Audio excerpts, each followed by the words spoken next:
Chapter 26. After returning to his room on the third floor, Ji Tianxing took off his mask. His expression was solemn and his heart was heavy. He had expected that when the red star flower bloomed, many forces would rush to the Taiyi mountain range to snatch it. However, he did not expect that there would be hundreds of martial artists gathered in an inn in Taiyi town.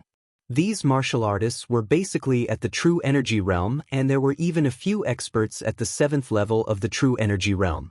There were a few martial artists at the body refining realm, but they were all here to join in the fun and had no hope of snatching the red star flower. To Ji Tianxing, the martial artists in this inn were all potential competitors or enemies. There were already so many martial artists staying in the inn. How many forces and martial artists were not staying in the inn and were hiding in the dark?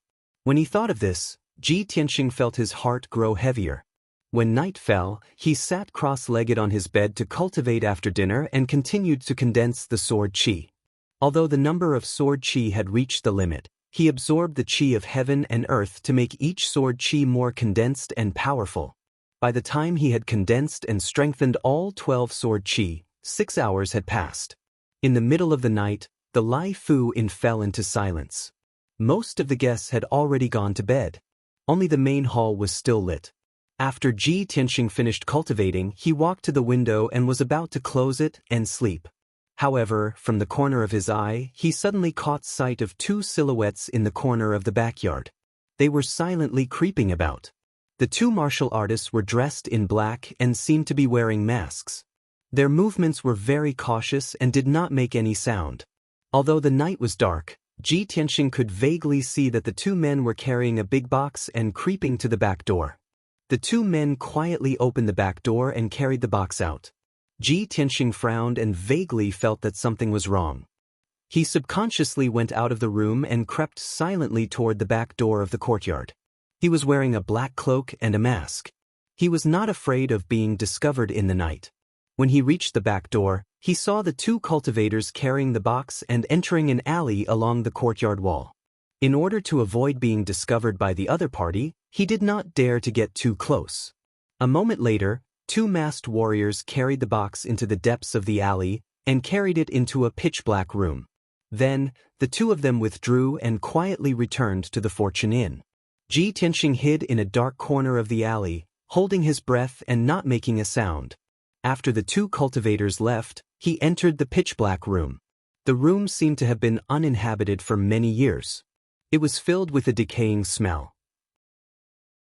There were cobwebs everywhere, and the floor was covered with dust and debris. Ji Tianxing searched in the dark for a while before he found the big box in a pile of firewood in the corner. He tried to lift it, but the weight of the box was very heavy, as if it was filled with steel or stone. Puzzled, he took out a match and lit it, using the weak light to check the box. With just a glance, he frowned, and his eyes were filled with doubt. The iron box was locked, and the lock was a palm-sized gear. It needed to be rotated to the correct position to open it. Ji Tianxing was very familiar with this kind of box, because the Ji family's forging workshop used this kind of box to store weapons and equipment. He tried to rotate the black gear and twisted it to the correct position. The lock opened with a pada sound. Ji Tianxing opened the box to take a look. Inside the box, there were more than 20 treasured swords with scabbards made of mermaid skin. Mermaids were high-level vicious beasts in the sea. The Ji family's forging workshop would only use this kind of scabbards for profound-grade treasured swords. Ji Tianxing casually picked up a treasured sword and examined the sword hilt. He saw the word Ji engraved on the sword hilt. His face became even gloomier, and the doubt in his eyes became even stronger. He looked at the patterns on the sword's blade. The thorny flower pattern made him immediately conclude that this profound-grade treasured sword came from the profound sword workshop in the eastern suburbs of the imperial city. It really is a treasured sword forged by my Ji family. These 24 profound-grade treasured swords are worth more than 1,000,000 taels. Why would they appear here? Isn't the profound sword workshop in the eastern suburbs under second uncle's control? Ji Tianxing's heart was filled with doubt. He felt that this matter was a little fishy. In order not to be discovered, he put the treasured swords back into the box and locked the lock again. Then he extinguished the torch and quietly returned to the Laifu Inn. However, when he returned to the Laifu Inn, there were endless quarrels and curses coming from the main hall. When Ji Tianxing walked into the main hall, he saw two figures fighting fiercely, and the clanging sound of swords clashing could be heard. He understood after hearing a few words. It turned out that the inn was full, and there was only one room left. Two groups of people just happened to arrive at the inn at the same time, so they quarreled over that room. One of the groups was 3 youths from the imperial city of Green Cloud. The 3 of them were dressed gorgeously and had a noble aura. Naturally, they were proud and arrogant, and when they spoke, they were overbearing. The other group of 4 came from the valiant barbarian state. They were all dressed in beastskin clothes, and all of them had full beards and braids. Their arms and chests were full of tattoos. The leader of the 4 had a fiery temper. He did not care if the other party was a noble from the imperial city, and just a few words would cause a fight. The quarrel and fighting between the 2 sides woke up more than 10 guests, and they all ran to the main hall to watch the show. Ji Tianxing did not want to get involved in this kind of thing. He walked through the main hall and was about to step onto the stairs to return to his room. Unfortunately, when the true energy boundary white-robed youth slashed his sword at the bald man with the tattoo on his forehead, the bald man's sword was fiercely chopped at. Immediately, the sword that was flickering with a cold light changed its direction and went straight for Ji Tianxing. The white-robed youth was already very close to Ji Tianxing, only 5 steps away. This sword came out of nowhere and was as fast as lightning. Although Ji Tianxing retreated in time to dodge, he was still unable to avoid the treasured sword, and his cheek was immediately slashed by the blade. With a crisp clang, the black iron mask on his face was cut in half by the treasured sword, and fell to the ground with a clang. Ji Tianxing's face suddenly became gloomy, and his eyes flashed with a cold light. The white-robed youth and the bald man glanced at him, and without any change in expression, continued to fight. However, the white-robed youth's 2 companions who had been watching the fight and cheering suddenly let out a cry of surprise when their eyes fell on Ji Tianxing's face. "Isn't this Ji Tianxing? Young Master Ji of the Ji family?" Haha, as expected of the former number 1 genius, but now the great trash Ji. He can't even dodge the sword. If young Master Ji's face is accidentally injured, we can't afford to pay for it. Obviously, the 2 noble youths knew Ji Tianxing and saw through his identity on the spot. Brothers and sisters, please recommend, my new book needs everyone's support. Shall he thanks you? Chapter 27. The hall quietened down. Even the white-robed youth and the bald man stopped fighting at the same time. Everyone's eyes fell on Ji Tianxing, sizing him up with a playful look. Although most of the martial artists present had never seen Ji Tianxing before, they had never seen him before. But everyone had heard of his name. In the past 3 years, his title as the number 1 genius of the imperial city had spread throughout the Azure Sky Kingdom. Almost all the martial artists knew of him. 10 days ago, his strength had dropped and he became a trash at the 3rd level of the body refinement realm. He had become the biggest joke in the Azure Sky Kingdom. This incident had made his reputation even more resounding. Recently, he had been the topic of gossip and jokes among the common people. The dozens of martial artists in the hall who were watching the show all looked at him with ridicule and whispered to each other. Unfortunately, the blue-robed youth of the 2 aristocratic youths seemed to be afraid that others didn't know about Ji Tianxing's deeds and unscrupulously mocked him.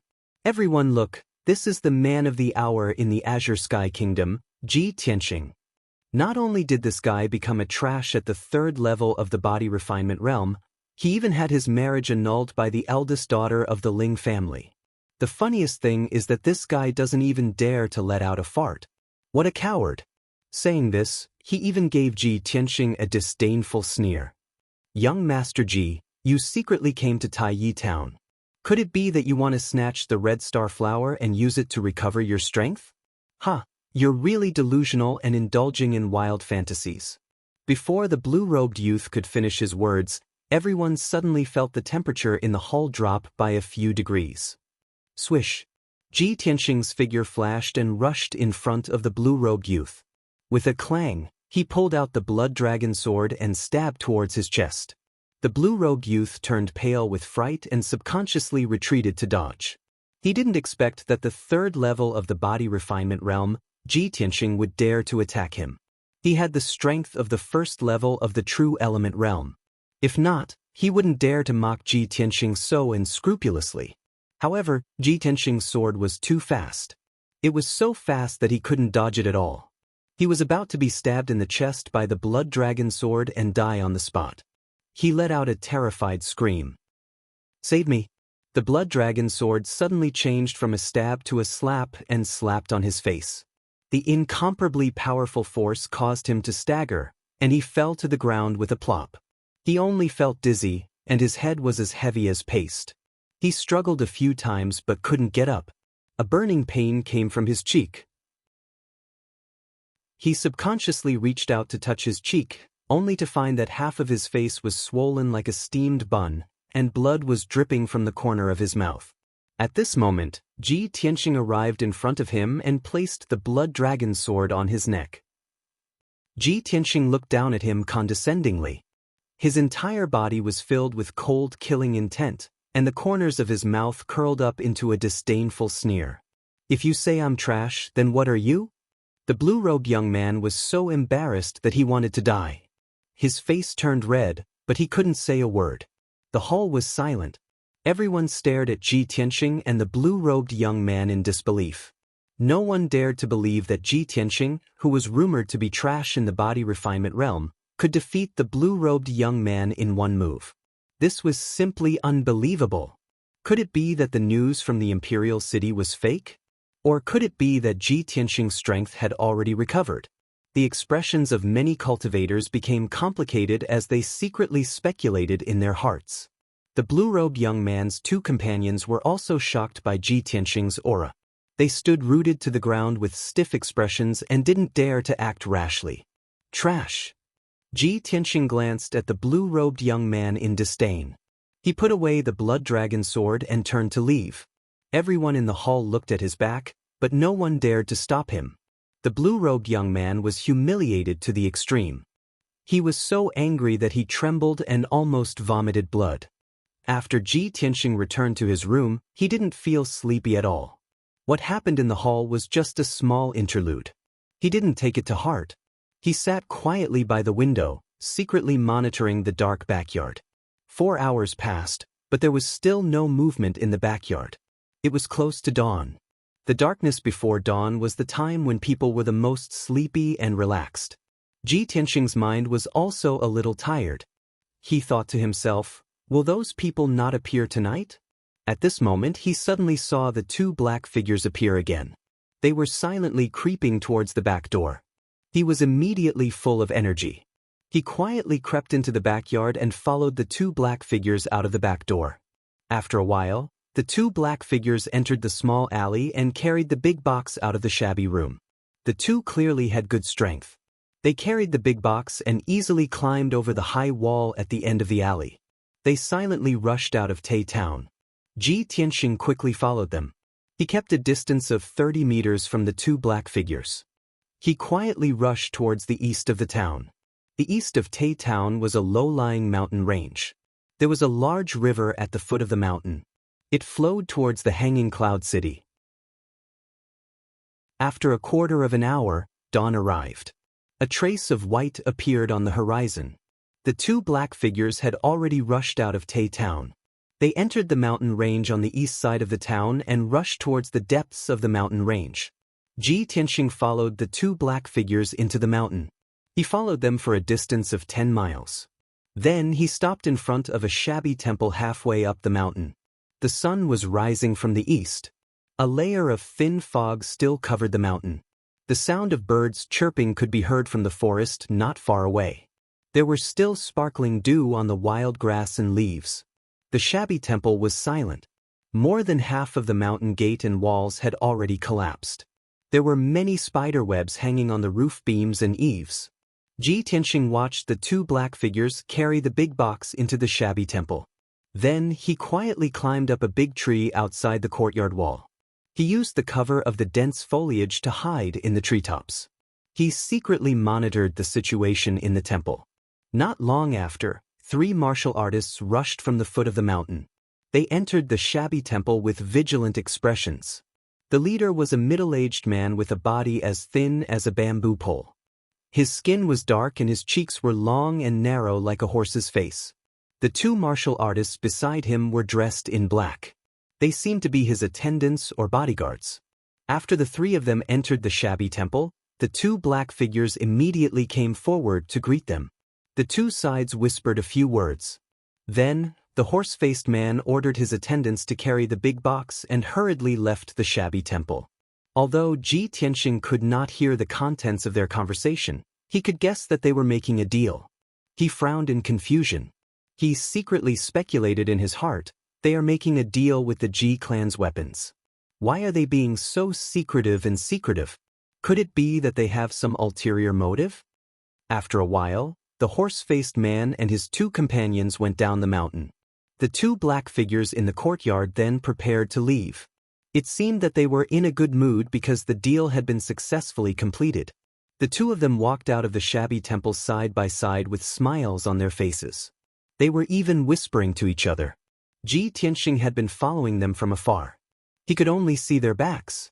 He had always felt that the tall and sturdy martial artist was somewhat familiar. Now, when he saw the appearance of the 2 black figures, his face suddenly became gloomy.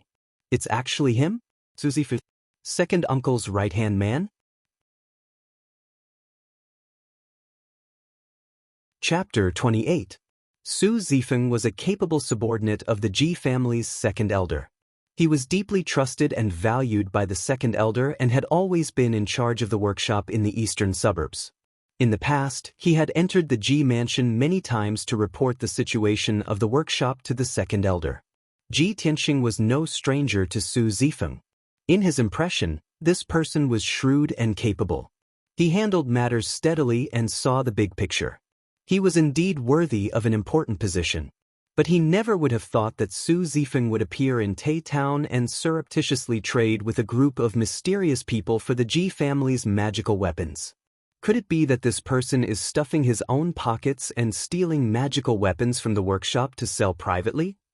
That box of magical weapons is worth more than 1 million taels of silver. No, I must investigate this thoroughly. Ji Tianxing secretly held the blood dragon sword tightly.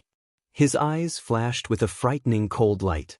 At this time, Su Zifeng and the black-clothed youth walked out of the ruined temple side by side and were about to walk down the mountain.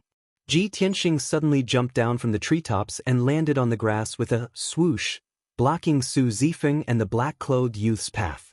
Su Zifeng and the black-clothed youth were not prepared for someone to descend from the sky. They were immediately startled and stared at Ji Tianxing with vigilance. After seeing Ji Tianxing's face, Su Zifeng's expression suddenly changed. He stammered, eldest young master? Why is it you? Ji Tianxing stared at him with a sharp gaze and asked in a deep voice, Su Zifeng, you have big guts. You dare to steal the Ji family's magical weapons and trade privately. Su Zifeng's expression became extremely ugly.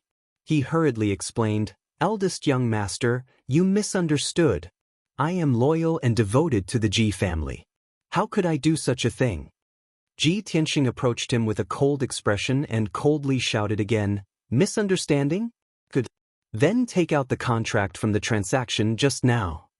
Every business transaction of the Ji family's blacksmithing workshop had to be recorded in the accounts. Any transaction that was worth more than 10,000 taels of silver required a contract from the workshop owner. Especially that box of profound weapons and treasured swords. Its value exceeded 1 million taels of silver, and it required the patriarch or elder to personally sign a contract. When Su Zifeng heard the 2 words, hand contract, his face immediately became even more unsightly. His eyes evaded Ji Tianxing's gaze, not daring to meet his eyes. Ji Tianxing was even more convinced that there was something wrong with this deal, and he shouted in a dignified tone, Su Zifeng, this young master knows that you don't have the guts to do such a thing. Speak. Who instigated you? A hint of hesitation flashed in Su Zifeng's eyes. After exchanging glances with the black-clothed young man, he gritted his teeth and made up his mind. When he raised his head to look at Ji Tianxing again, his face was filled with a sinister sneer. "Young master, since you've already found out, then don't blame me for being ruthless. You're the one who forced me to do this. Kill him." Su Zifeng shouted at the black-clothed young man and leaped towards Ji Tianxing. His hands were like the claws of an eagle as he tried to grab Ji Tianxing's head and neck. He was at the second level of the true energy realm. In his opinion, even without a weapon, he could easily kill Ji Tianxing, who was at the body-refining realm. The black-clothed young man was also at the first level of the true energy realm. His fists flashed with a faint red light as he viciously smashed towards Ji Tianxing's chest. "You're courting death." Ji Tianxing shouted with a cold expression and instantly drew his blood dragon sword to meet the attack. Swoosh! He used all his strength to slash with his sword and forced the murderous Su Zifeng to retreat. Seeing the black-clothed young man aggressively charging towards him, he changed his steps and retreated sideways, dodging the black-clothed young man's fists. When the black-clothed young man brushed past him, he unhesitatingly struck out with his palm and activated the sword energy in the Huizong meridian on his arm. Bang! Ji Tianxing's palm hit the black-clothed young man's back.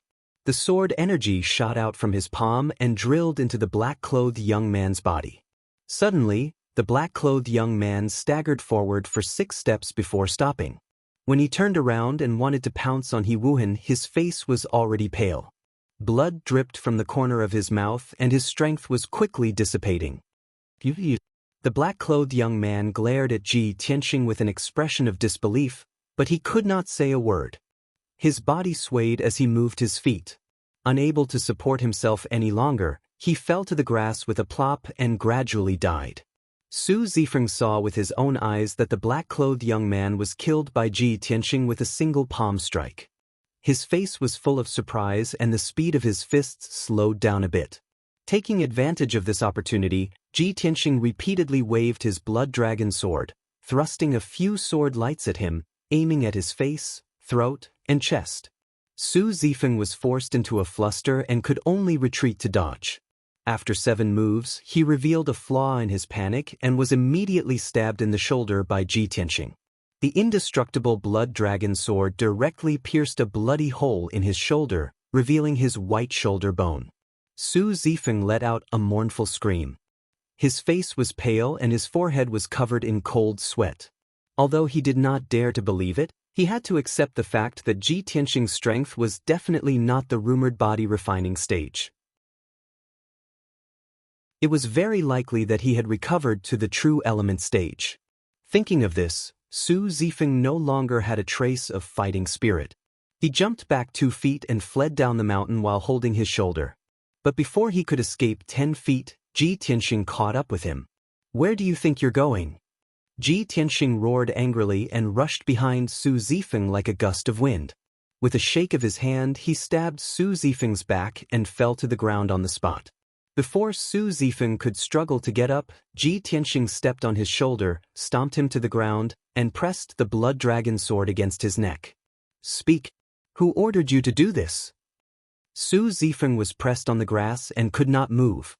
He knew that he could not escape this calamity and actually revealed a sinister sneer. "I didn't expect young Master Ji to hide so deeply. However, you want to force clues from me? In your next life." As he spoke, his breath became weaker and weaker, and dark red blood kept flowing out of his mouth and nose. After a short while, he closed his eyes and no longer made a sound. Ji Tianxing hurriedly turned him over and checked his pulse, only to find that he had shattered his heart meridians and committed suicide. Damn it! He would rather die than let go.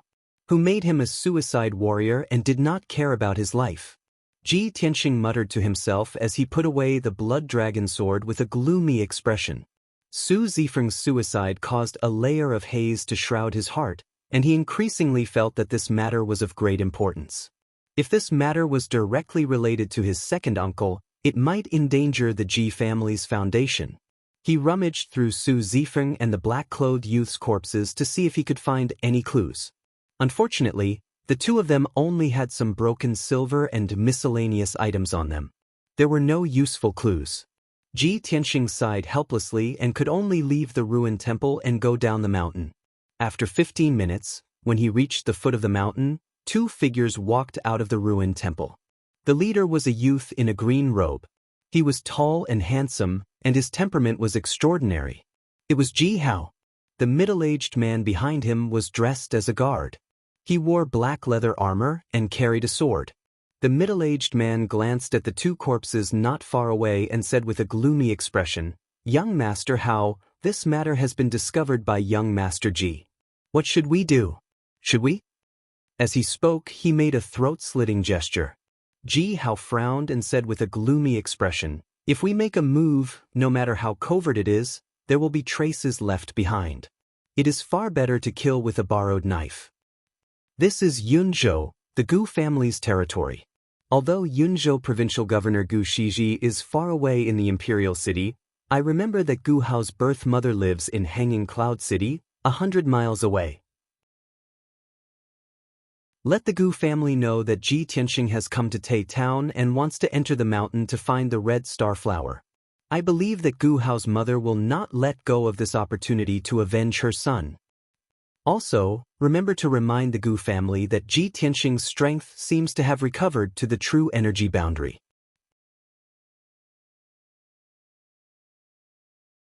Chapter 29. When Ji Tianxing returned to the Laifu Inn, all the guests were still asleep. Only the shopkeeper and servants were busy. He returned to his room and sat cross-legged on the bed to cultivate. He had used up a strand of sword qi to kill Su Zifeng's companion, so he had to replenish it as soon as possible. As for Su Zifeng's private trade, he had decided to investigate and find out who the mastermind was. He had a strong premonition that this matter was related to his second uncle. However, he was in Tai Town and could not investigate this matter. He could only return to the imperial city and make further plans. After a while, he entered a state of cultivation and absorbed the qi of heaven and earth to condense sword qi.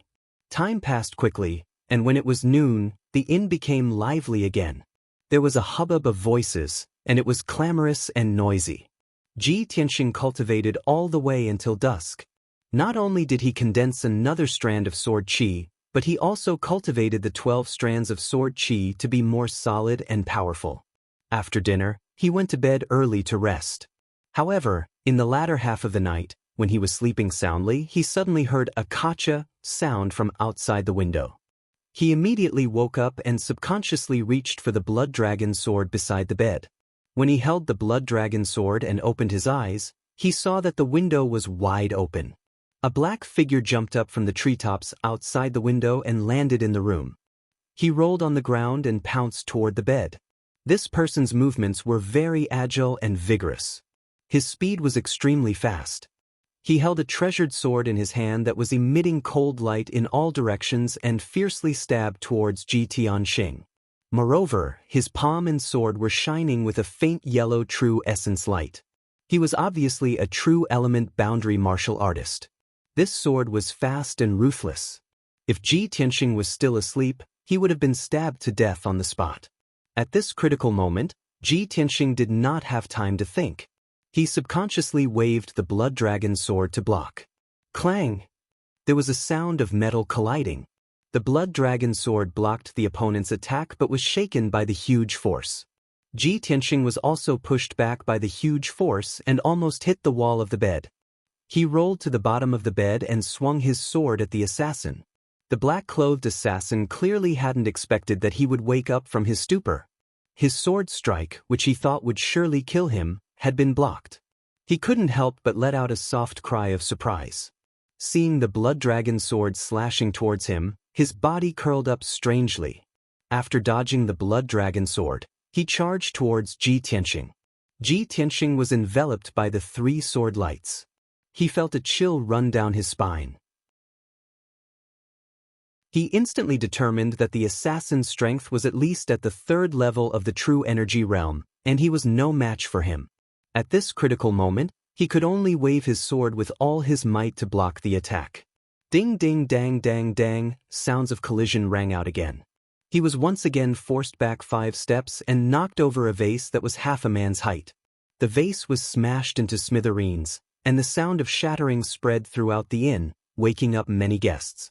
Taking advantage of Ji Tianxing's unsteady footsteps, the assassin in black was overjoyed and pounced over, brandishing his sword to stab Ji Tianxing's throat.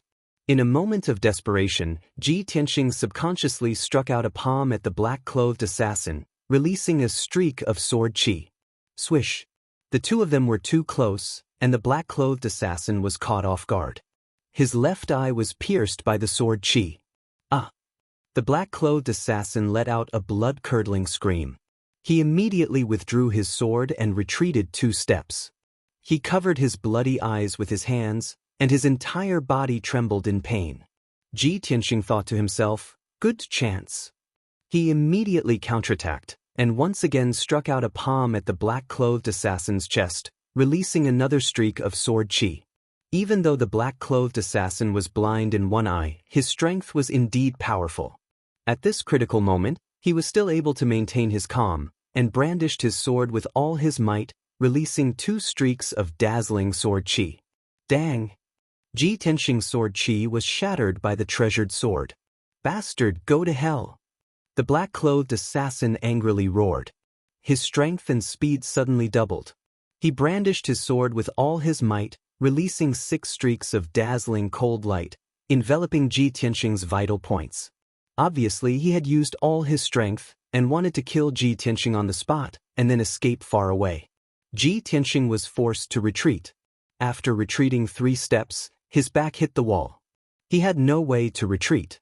His front and sides were blocked by the dazzling sword qi, and there was nowhere to hide. Seeing that his vital points were about to be pierced by the sword qi, blood splattering everywhere. At this moment of life and death, he still maintained a calm mind, and his eyes stared at the incoming sword qi. If you want me to die, don't even think about living. Instead of retreating, he advanced and rushed toward the black-clothed assassin as if he was courting death. He brandished his sword with his right hand, releasing a streak of sword qi to block the assassin's sword qi, and his left hand fiercely slapped toward the assassin's head. Dang, dang, dang, dang. After the 2 swords clashed 4 times, the blood dragon sword was finally sent flying, and it smashed into the wall behind Ji Tianxing. His left shoulder and right abdomen were also hit by the sword qi, and there was a finger-long cut on them. Blood immediately gushed out. At the same time, his left palm also hit the black-clothed assassin's head. Bang! With a muffled sound, the sword qi from the yang qi acupoint on his wrist shot out and silently drilled into the black-clothed assassin's head. Ah! The black-clothed assassin immediately let out a muffled groan. He threw away his sword, covered his bleeding head with both hands, and staggered back. He stared at Ji Tianxing, and his blood-covered face was full of horror. Unfortunately, he didn't even finish his sentence before his vitality was cut off, and he fell to the ground. Ji Tianxing had released 3 sword qis in a row, and his body was very weak. He endured his injuries and picked up the blood dragon sword from the corner of the wall. He cut a few strips of cloth from his robe and bandaged the wounds on his left shoulder and right abdomen. At this moment, the guests in the inn were alarmed, and they all opened their doors and windows to look outside. A few warriors rushed up to the 3rd floor with swords and sabers, and arrived at the door of Ji Tianxing's room. The door was kicked open with a bang. The warrior who rushed into the room first was a young man wearing brown leather armor and holding a long saber. Ji Tianxing raised his head to look at this person, and he recognized him as the leader of the warriors' adventurer group. The 5 martial artists following closely behind him were all his subordinates. A group of people poured into the room, and 2 of them were holding oil lamps in their hands. When everyone saw the injured Ji Tianxing and the body of the black-clothed assassin lying on the ground, they immediately understood what was going on. Fortunately, they had all heard the noise and came to check the situation. They had no malice toward Ji Tianxing. "Brother, are you okay? Do you need help?" The leader of the warriors' adventurer group walked up to Ji Tianxing, grinned, and asked in a friendly manner. Ji Tianxing shook his head and continued to bandage his wounds. The leader of the warriors' adventurer group withdrew his gaze and checked the body of the black-clothed assassin with an oil lamp. He found a purse and a badge on the body. He picked up the badge and observed it for a moment. Suddenly, his expression changed, and he whispered to Ji Tianxing, "Brother, this assassin is from the blood-clothed tower. It seems that you're in big trouble." Ji Tianxing raised his eyebrows and asked in confusion, "What do you mean?" The leader of the warriors' adventurer group moved closer and said in a low voice, "Brother, the blood-clothed tower is the #1 assassin organization in Yunzhou. They have many fierce assassins under their command. The blood-clothed tower's assassination success rate is very high, and there are few cases of failure. They will not give up until they achieve their goal. However, the blood-clothed tower's commission is very expensive, and ordinary forces can't hire them. It seems that you've offended a big force. I'm afraid you can't stay in Tai Town any longer. Run for your life as soon as possible. Brothers, please add and recommend me."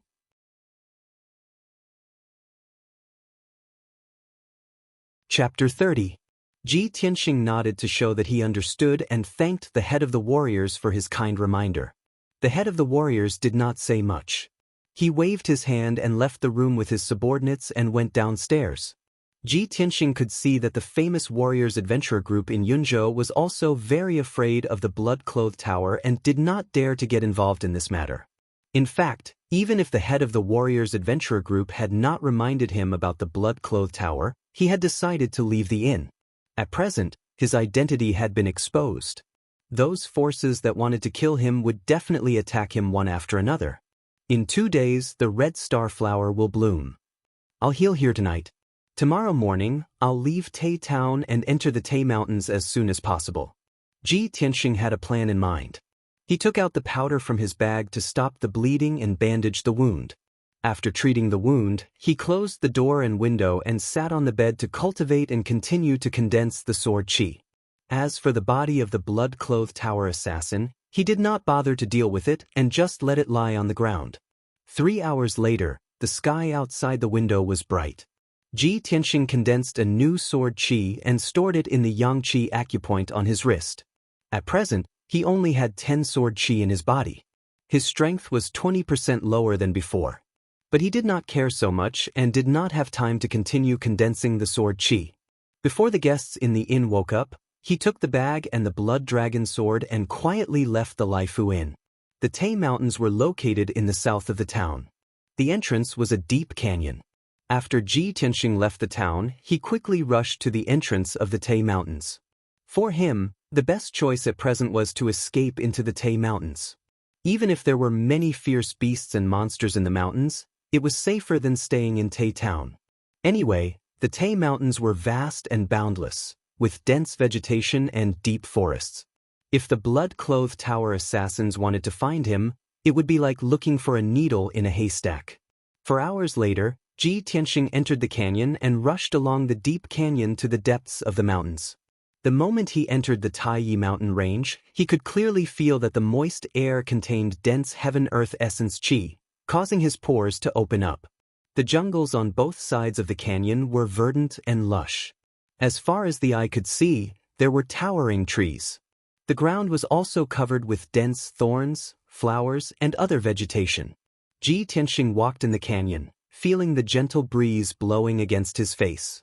Hearing the cries of birds and beasts coming from the forest on both sides, he felt relaxed. Even though the Taiyi mountain range is dangerous, it's a treasured place that's filled with the energy of the heavens and the earth. If I cultivate here all year round, I'll definitely be able to obtain twice the results with half the effort and swiftly improve my strength. We've only just entered the mountain range, and it's already so refreshing. Wouldn't it be even more delightful if we were to find the spirit veins in the mountain range? Thinking of this, he took out an iron box from his bosom and took out the psychic star chart. The pointer on the psychic star chart swayed gently, and after swaying back and forth a few times, it steadily pointed straight ahead. Ji Tianxing understood that the psychic star chart pointed in the direction of the spirit veins where the heaven-earth essence qi gathered.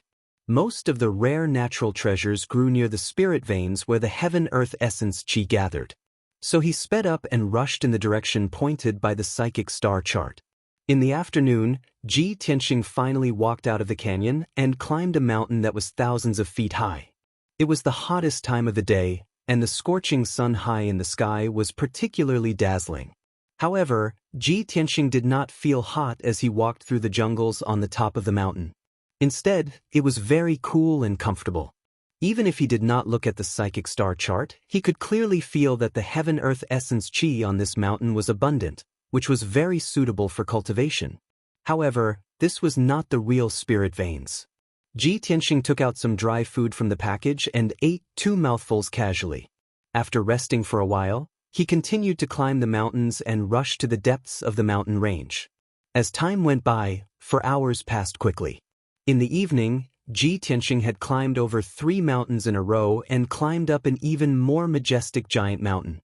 This giant mountain was about 2,000 feet high, and the top of the mountain was shrouded in white clouds and thick fog, which did not dissipate even when the mountain wind blew. Seeing that the sun was about to set, Ji Tianxing stayed halfway up the mountain and prepared to spend the night on this giant mountain. According to the instructions of the psychic star chart, this giant mountain was a treasure land where the heaven-earth essence qi gathered, and it was easy to find rare herbs and exotic flowers and fruits. Moreover, it was extremely dangerous to walk in the mountain range at night. A martial artist who had the heaven-earth essence qi in his body was like a bright lamp in the dark night, and would definitely attract the besiegement of countless fierce beasts and monstrous beasts. Before it got dark, Ji Tianxing found a relatively dry cave halfway up the mountain. He chopped a few tree trunks and moved a few big stones to block the entrance of the cave, and then sat down in the cave to cultivate. Night fell, and the sky was filled with stars, but the mountain was so dark that one couldn't even see one's own fingers. From the mountains and forests in all directions, there were frightening roars of monstrous beasts, which made one's hair stand on end. Ji Tianxing concentrated on condensing sword qi, and after cultivating for an hour, he found that the heaven-earth essence qi on this mountain was abundant. He could clearly feel that the endless heaven-earth essence qi was like a tide, surging from all directions and gathering in his body. The effect of cultivating in this mountain was twice as good as cultivating in the secret room of the Ji Mansion. In the past, when he cultivated in the secret room of the Ji Mansion, he needed 6 hours to condense sword qi. However, in this simple and crude cave, he only used 4 hours to condense a strand of sword qi. 8 hours later, in the middle of the night, he successfully condensed 2 sword qi and recovered the strength of 12 sword qi. He stopped cultivating, hugged the blood dragon sword in his arms, and leaned against the cave wall to rest, waiting for dawn to come. But the terrifying roars of monstrous beasts kept coming from all directions, making him unable to sleep. His nerves were tense, and he did not dare to let down his guard. Occasionally, there would be all kinds of muffled sounds, as if there were huge monstrous beasts fighting each other. He even felt the ground shake a few times, as if there were huge monstrous beasts running in the mountain. Ji Tianxing originally thought that the monstrous beasts would gradually calm down. But he did not expect that the monstrous beasts' roars coming from all directions would become denser, and all kinds of loud noises would become closer. He finally realized that something was wrong, and clenched the blood dragon sword with both hands, listening to the movements outside the cave. Suddenly, a pair of walnut-sized scarlet eyes appeared in the darkness outside the cave.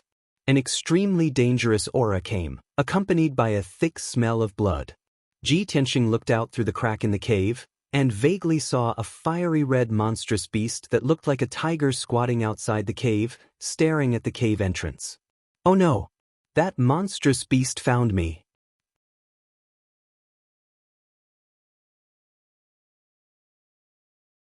Chapter 31. At that moment, Ji Tianxing's nerves were stretched taut as cold sweat broke out on his back. He did not expect that a few large rocks and tree trunks would be able to block the entrance of the cave and the fiery red demonic beast outside. But he was trapped in the cave and had nowhere to run. He did not even have a chance to fight back. At this moment of life and death, the only thing he could do was to hold his breath and not make a sound. But he had underestimated the intelligence of the demonic beast. The fiery red demonic beast squatted outside the cave for about half an hour before it could no longer suppress its bloodthirsty desire. It slowly arched its body towards the entrance of the cave and stretched out its large claws. It easily pushed aside a few large rocks and rolled them into the bushes. Even the crisscrossing tree trunks blocking the entrance of the cave were easily pushed aside by its large claws. With the entrance of the cave unblocked, Ji Tianxing and the fiery red demonic beast stared at each other. Only now did Ji Tianxing see clearly that this fiery red demonic beast was 3 meters long. Its body was covered in red fur and its large mouth revealed 2 chopstick-long fangs. It's actually a flaming tiger, a mid-tier demonic beast. Ji Tianxing's body stiffened, his eyes filled with fear and anxiety. In this world, demonic beasts were also divided into strong and weak demonic beasts. Ordinary low-tier demonic beasts had the combat strength of a refinement realm martial artist and were common in large numbers. A mid-tier demonic beast's combat strength was basically the same as a true energy realm martial artist and could use the yuan qi of heaven and earth to attack. A high-tier demonic beast's combat strength was equivalent to a mystic comprehending realm martial artist. As for the stronger demonic beasts, they had already formed their demonic core and were powerful martial artists. Their strength was equivalent to a origin core martial artist. Ji Tianxing could clearly feel that this flaming tiger's strength was at least at the 5th level of the true energy realm. Looking at the flaming tiger, his expression was grave as he muttered to himself, "I'm really unlucky to encounter a mid-tier demonic beast on my first day in the mountain. This is a flaming tiger comparable to the 5th level of the true energy realm. If I'm not careful, I'll lose my life." The flaming tiger's scarlet eyes stared at him, revealing a bloodthirsty look as saliva dripped from its mouth. It approached the cave entrance step by step and stretched out its claws to grab Ji Tianxing out of the cave. The cave was too small and Ji Tianxing had nowhere to hide. At this critical moment, he gritted his teeth and made up his mind. With a low shout, he brandished his sword and rushed out. "Damned beast, get out of the way!" The blood dragon sword was unsheathed and drew a cold light in the night sky, ruthlessly slashing at the flaming tiger's claws. The flaming tiger was very vigilant. It wasn't in a hurry to kill Ji Tianxing with all its strength. It immediately withdrew its claws. Using the flaming tiger's claws, the flaming tiger's flaming tiger, the flaming tiger, the flaming tiger. The flaming tiger let out 2 angry growls and chased after him like an arrow leaving the bow. The mountain was as dark as ink at night. It was impossible to tell north from south. Ji Tianxing was in a hurry to escape. He didn't care if the direction was right or wrong. He rushed into the forest ahead. Just as he entered the forest, the flaming tiger followed closely and crashed into a thick tree with a bang. The flaming tiger's speed slowed down a bit, and the big tree was also broken on the spot. Crash! It fell down in the forest. Ji Tianxing was so shocked that his eyelids twitched. He roared in his heart, "What a terrifying strength! If I was hit by the flaming tiger, wouldn't I be smashed to pieces?" Thinking of this, he ran even faster, shuttling through the forest as fast as the wind. No matter how the thorns and branches hit his body and cut him, he didn't care at all. However, the flaming tiger was the overlord of the mountain. It was extremely fast in the forest and quickly closed the distance between them. When the flaming tiger was 6 feet behind him, it suddenly jumped up and pounced on him. At the critical moment, Ji Tianxing jumped more than 10 feet into the air and landed on the top of a tree. He narrowly avoided the disaster. Bang! The flaming tiger missed its target, and its front paws smashed into the ground, creating a crater that was more than a foot deep. Dust and bits of grass flew all over the place. Ji Tianxing continued to run. He was out of breath. His face was pale as he gasped for breath. His clothes were soaked. After 20 breaths, he ran for 2 miles but still couldn't shake off the flaming tiger. Not only that, something even more terrifying happened. The other demon beasts in the forest were alarmed and chased after him. A wind wolf and 2 fire bears also joined the team and chased after the flaming tiger. "A flaming tiger almost took my life. Now there are 3 mid-level demon beasts. God, can't you give me a way out?" Ji Tianxing roared with grief and indignation. His heart was shrouded in a layer of despair. But at this moment he suddenly found that the flaming tiger slowed down. Not only that, but the wind wolf and the two fire bears also slowed down. Ji Tianxing frowned in confusion. He thought to himself, what's going on? A mid-level demon beast like the flaming tiger can't be exhausted so quickly, right? He looked at the four demon beasts a few more times and found that not only did they slow down, but they were also staring at the forest in front of him. They seemed to be hesitating and afraid.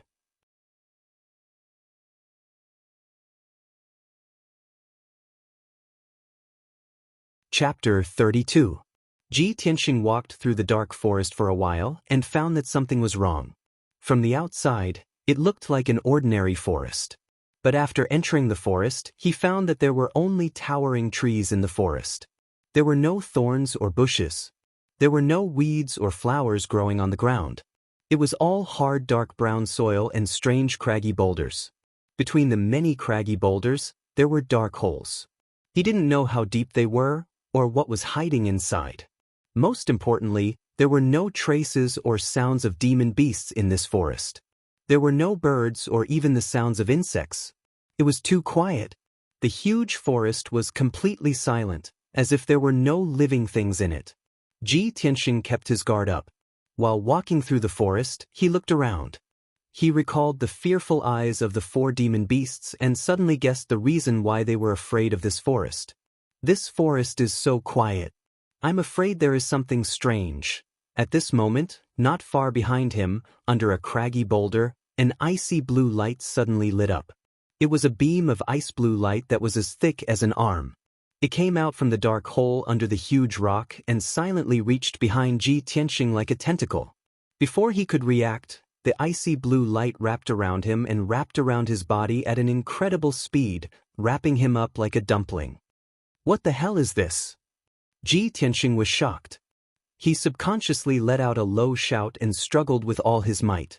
But the icy blue light was indestructible, and its strength was terrifying. He couldn't break free at all. Swish! The icy blue light pulled him like a tentacle and dragged him into the dark hole under the boulder. Ji Tianxing only felt his vision turn black. He fell into a dark bottomless abyss and fell down at an extremely fast speed. After a few breaths, but it felt like a few months, his falling speed finally slowed down. Vaguely, he seemed to see a layer of icy blue bubbles appear under his feet. Then he passed through the layer of huge bubbles and entered a vast and empty cave. Buzz! Just as he was about to hit the ground, the icy blue brilliance around him suddenly tightened and hung him in the air. It finally stopped. If you don't stop, I'll fall to the ground and die. Ji Tianxing looked at the rocky ground not far from his feet and finally breathed a sigh of relief. He calmed down and turned his neck to look around. This was a dimly lit cave that seemed to have been artificially excavated. It was about the size of the Ji mansion. Even if it could accommodate over 10,000 people, it wouldn't feel crowded. The ground of the cave was made of dark brown rocks. It was rough and uneven, and there were large protrusions of sharp edges in many places. The brown walls of the cave were relatively flat, and there were glimmers of light on the walls, like the light of some ores or gems. As for the top of the cave, Ji Tianxing looked up and was stunned. He saw that in the dark sky above his head, there was a huge ice-blue demonic beast. It was a huge beast that was over 100 zhang long. Its whole body was covered in icy blue fur, and it looked like a fox. But that fox was as big as a palace. Its whole body was icy blue, and it had 12 furry tails. When Ji Tianxing saw Yun Yao's spirit crane, he was already surprised and shocked. But now, it seemed that the spirit crane was simply a pitiful little thing compared to the ice-blue fox above his head. Is this a high-level demonic beast? Or a big demonic beast that has condensed a demonic core? Could it be the legendary king of demonic beasts, the nine-tailed demonic fox? But it has 12 tails. Ji Tianxing tried his best to remain calm and secretly speculated. If it wasn't for the constant pain from the wounds on his body that let him know that everything in front of him was real, he would have suspected that he was dreaming. Now he finally understood why the four demonic beasts didn't dare to approach the forest on the mountain peak. It turned out that there was a huge cave hidden here, and in the cave, there was a shocking and terrifying giant beast. As Ji Tianxing stared at the giant ice blue fox, the giant ice blue fox was also looking at him from above. Ji Tianxing could clearly see that in the giant ice blue fox's huge silver eyes, there was a mocking sneer that only humans could have. Hee hee, my food, have you seen enough? Suddenly, the giant ice blue fox opened its mouth to speak. Its tone was as mocking as its eyes. Ji Tianxing was dumbfounded. He cried out subconsciously, "You can speak human language." The giant ice blue fox smiled and squinted its eyes. Its eyes were long and narrow like willow leaves, and there was a sense of cunning. With my intelligence and strength, what's so strange about me being able to speak human language? Ji Tianxing suppressed the shock in his heart and quickly asked, "Legend says that the king of demonic beasts, the nine-tailed demonic fox, can speak human language and can even transform into a human form to charm humans. Are you the legendary nine-tailed demonic fox?" Nine-tailed demonic fox? The giant ice blue fox curled its lips and said in a disdainful tone, "How can such a low-level demonic beast be compared to me?" Ji Tianxing was silent, and his heart was heavy. He thought to himself, the legendary demonic fox's strength is comparable to a master of the sky origin stage. Is this ice fox beyond the demonic fox's level? I don't know if I'm too lucky or too unlucky. I can't believe I've met such a legendary top master. At this moment, the giant ice blue fox slowly twisted its body, opened a pair of ice blue wings hidden under its belly, and flew down from the sky. My prey, I haven't tasted human flesh for many years. Now, you have to open your heart and happily welcome my taste. This is your honor, you should be proud. Ji Tianxing's face suddenly changed, and he cursed in his heart, "Is this demon crazy? You're going to eat me and I'm still happy." But, isn't this demonic beast a fox? Why does it have wings like a bird? I've never heard of such a weird-looking demonic beast. The giant ice blue fox opened its bloody mouth, and was getting closer and closer to Ji Tianxing. It looked like it was going to swallow him in one gulp. In a hurry, Ji Tianxing could only find a lame excuse. "You can't eat me." As expected, the giant ice blue fox stopped, and asked with a smile, "Why?" Ji Tianxing pretended to be calm and said, "I haven't taken a shower yet. I'm dirty and smelly, and I haven't changed my clothes and socks for many days." After saying that, he stole a glance at the giant ice blue fox's reaction, and asked worriedly, "Your taste can't be that bad, right?"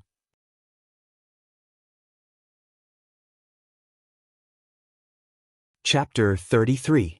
The giant ice blue fox seemed to be moved by Ji Tianxing's words and nodded in agreement. "And you're right. If the food isn't clean enough, it will affect my appetite." After speaking, it waved its front claws and shot out an ice blue light beam. The pillar of light immediately turned into a surging stream of water, swirling around Ji Tianxing and washing him away. Swish, swish, swish.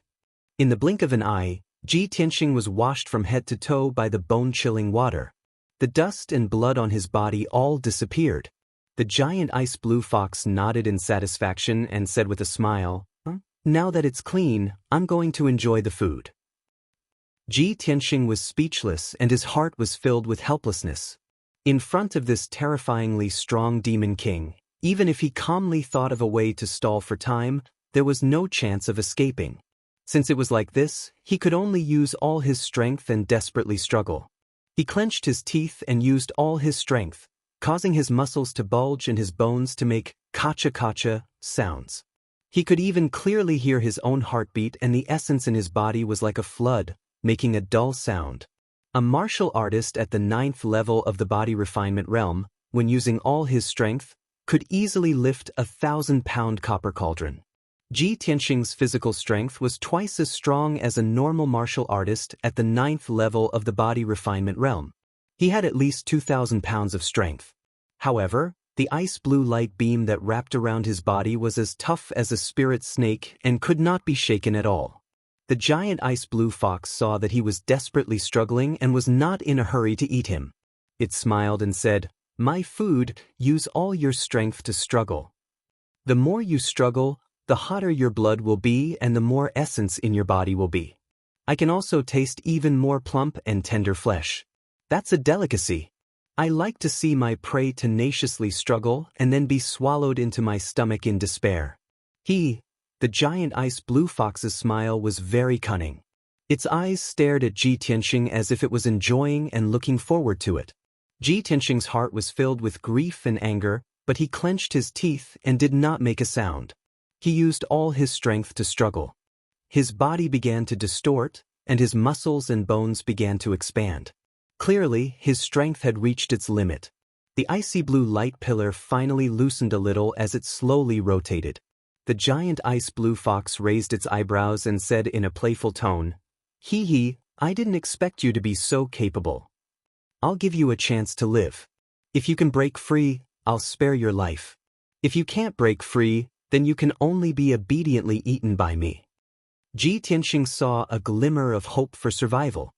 He desperately erupted with an even more violent power, and his skin turned crimson red. Moreover, in order to increase his explosive power, he did not hesitate to use the 12 strands of sword qi in his body. Buzz. Amidst the buzzing of the vibrating sword qi, all 12 sword qis flew out of his body and surrounded him. Swish. Swish. The 12 golden sword qis spun rapidly, shining with a bright golden light and producing a series of air-piercing sounds.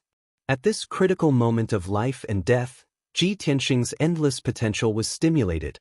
Only then did he realize that the sword qi in his body could be manipulated in this way. He calmly controlled the 12 streaks of sword qi and rotated them to cut the icy blue light pillar around his body. Ding, ding, ding, ding. However, when the 12 streaks of sword qi hit the icy blue light pillar, there was a series of crisp sounds, but there was no effect.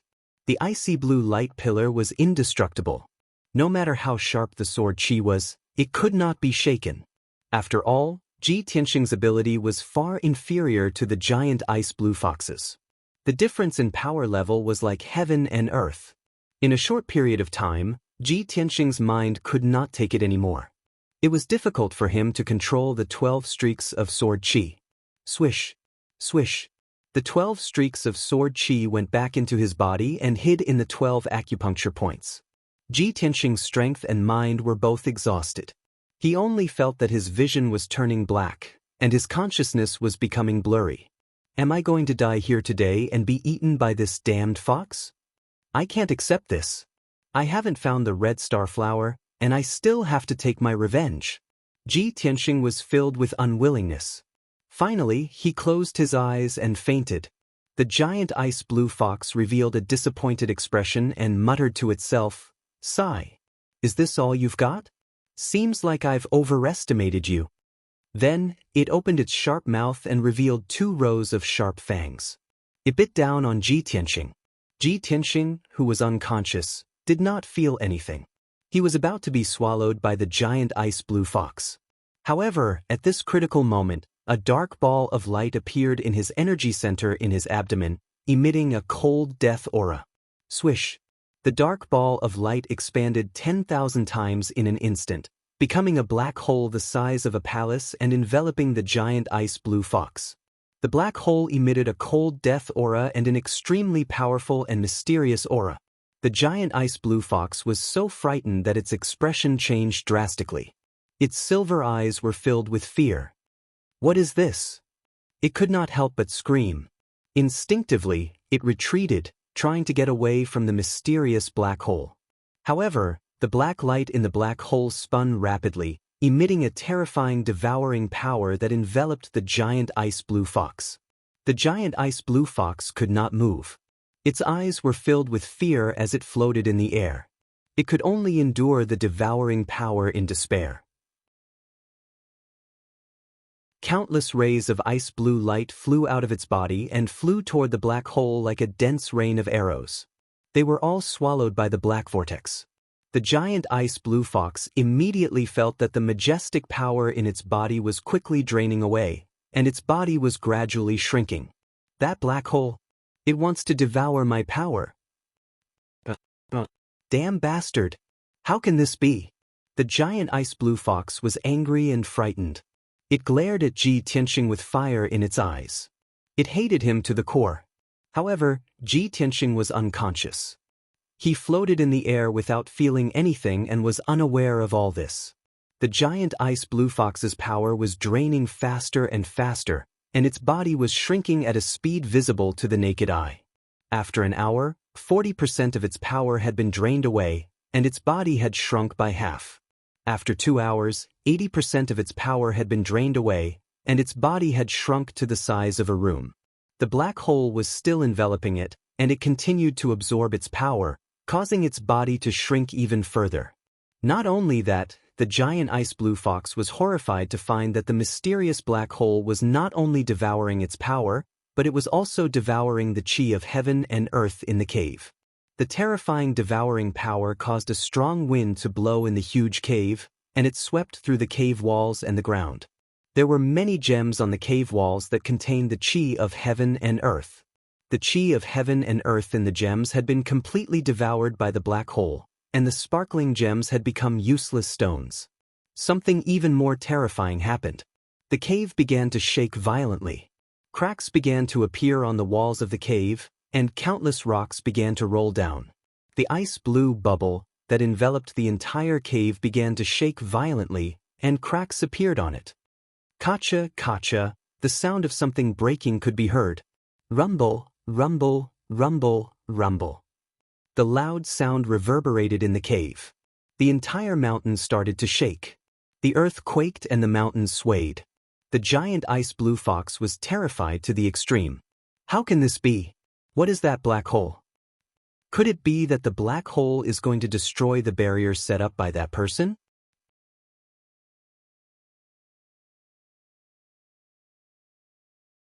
Chapter 34. After an unknown period of time, Ji Tianxing slowly woke up. He only felt that the light was a little dazzling, so he subconsciously reached out to rub his eyes. The next moment, he suddenly woke up and sat up from the ground with a swish. He looked up and saw a scorching sun in the sky, sprinkling down scorching sunlight. It's already noon? Wasn't I trapped in the cave? He turned his head to look around in surprise. When he saw the surroundings clearly, he couldn't help but be stunned. He was still in the huge and spacious cave, but the cave had already collapsed and shattered. There were huge cracks and ravines everywhere on the ground, and there were many huge pieces of gravel scattered around. The surrounding cave walls had collapsed, revealing huge cracks. Faint light shone in from the cracks. Not far from him, there was a huge crack that was dozens of feet wide, like a canyon. Ji Tianxing's gaze passed through the canyon, and could clearly see a green mountain on the opposite side. What happened? Why did this cave collapse? He got up from the ground and stretched his sore neck and body while observing the situation around him. This cave seems to be inside the mountain. It's at least 3,000 feet from the mountain peak. It's difficult for me to climb out in my current situation, but the cave has collapsed. The entire mountain seems to have split open. I can crawl out of the crack. Ji Tianxing quickly calmed down and decided to escape from the widest crack. He looked around and found the bag and blood dragon sword that had fallen in the pile of rocks. He picked up the blood dragon sword and was about to pick up the bag when the bag flipped a few times. A fluffy little head poked out from inside. Clang! Ji Tianxing was shocked. He subconsciously pulled out the blood dragon sword and slashed with it. The furry little head immediately shrank back into the bag and shouted anxiously, Don't kill me! Ji Tianxing immediately exclaimed and stared at the little head in the bag with a strange expression. The fluffy little head was ice blue, but its eyes were silver and revealed a cunning look. Ji Tianxing immediately recognized it. Aren't you that damn fox? How did you become like this? As he spoke, he grabbed the ice fox's little head and pulled it out of the bag. It was still covered in icy blue fur, and it still had 12 furry tails. However, its body size was extremely small. It was only the size of a cat, and its strength was also extremely weak. Ji Tianxing picked up the little ice fox and examined it carefully. His expression became increasingly strange. No matter how calm and intelligent he was, he couldn't figure out what was going on. He was supposed to die and become food for the giant ice blue fox. However, after sleeping for half a day, he woke up to find that the cave had collapsed and the mountain had collapsed. Even the incomparably powerful, cunning, and evil giant ice blue fox had become a kitten that could be easily slaughtered. Ji Tianxing did not have the slightest bit of pity for the ice fox that had almost eaten him. He grabbed its neck and asked, "Speak, what happened when I was unconscious?" Little ice fox rolled her eyes and thought to herself, it seems that this guy still doesn't know about the mysterious black hole. I can be saved. It struggled symbolically and said angrily, "I can tell you what happened, but you have to promise not to kill me." Ji Tianxing frowned and sneered, "Huh? You still dare to negotiate with me? Do you believe that I won't kill you now?" After saying that, he pressed the tip of the blood dragon sword against Little Ice Fox's head. Little Ice Fox was not afraid at all. She raised her little head proudly and said disdainfully, "If you kill me, you will never know the truth. That matter is very mysterious and very scary. It must be your biggest secret. Don't you want to know why?" Ji Tianxing was a little hesitant and silently put down the blood dragon sword. The cave collapsed, the huge mountain shattered, the Demon King realm giant ice blue fox turned into a kitten and lost all her power.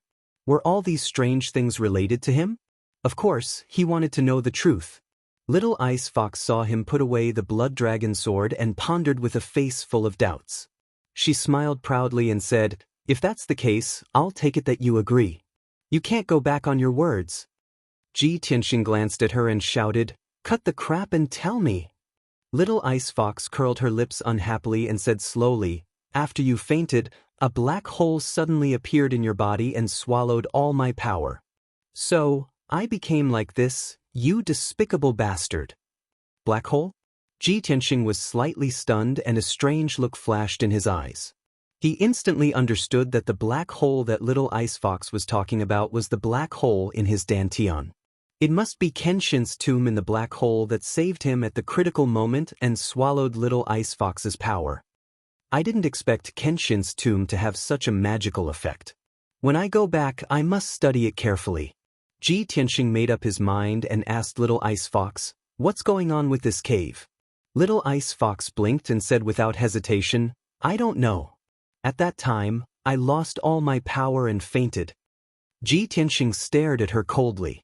Seeing her naturally cunning eyes, he knew that she must be lying. "You're on your own." He snorted coldly, carried the blood dragon sword and the bag, and walked toward the crack in the mountain not far away. The Little Ice Fox hurriedly followed behind him. Ji Tianxing immediately stopped and turned his head to look at her angrily. He asked, "Why are you following me? Go away." Little Ice Fox was not angry at all. She said confidently, "You swallowed my power and caused me to become like this. Of course, I have to follow you." Ji Tianxing sneered and said, "Little thing, I'm already merciful enough that I didn't kill you with my sword. Don't provoke my anger again." The Little Ice Fox immediately frowned and pouted, revealing an angry and aggrieved look. "You bastard, you don't keep your word. Are all of you humans so treacherous? What do you mean I don't keep my word?" Ji Tianxing frowned and shouted in a deep voice, "I only promised not to kill you, but I didn't promise to take you with me. I don't care. You have to take me with you and protect me." The Little Ice Fox looked like she was going to throw a tantrum. She muttered gloomily, "You made me like this, and now you want to leave me here. You just want to kill me." Ji Tianxing raised his sword-like eyebrows and shouted with a fierce look, "What do you mean? Are you blaming me? In that case, I'll kill you with my sword so that you won't keep pestering me." As he spoke, he was about to pull out the blood dragon sword. Little Ice Fox reached out her furry little paws and held his ankle tightly. She cried and shouted, "If you really want to kill me, then kill me. Anyway, if I stay here, other demonic beasts will definitely come for revenge and cut me into pieces. I'd rather die under your sword. At least I can turn into a resentful spirit and haunt you for the rest of my life."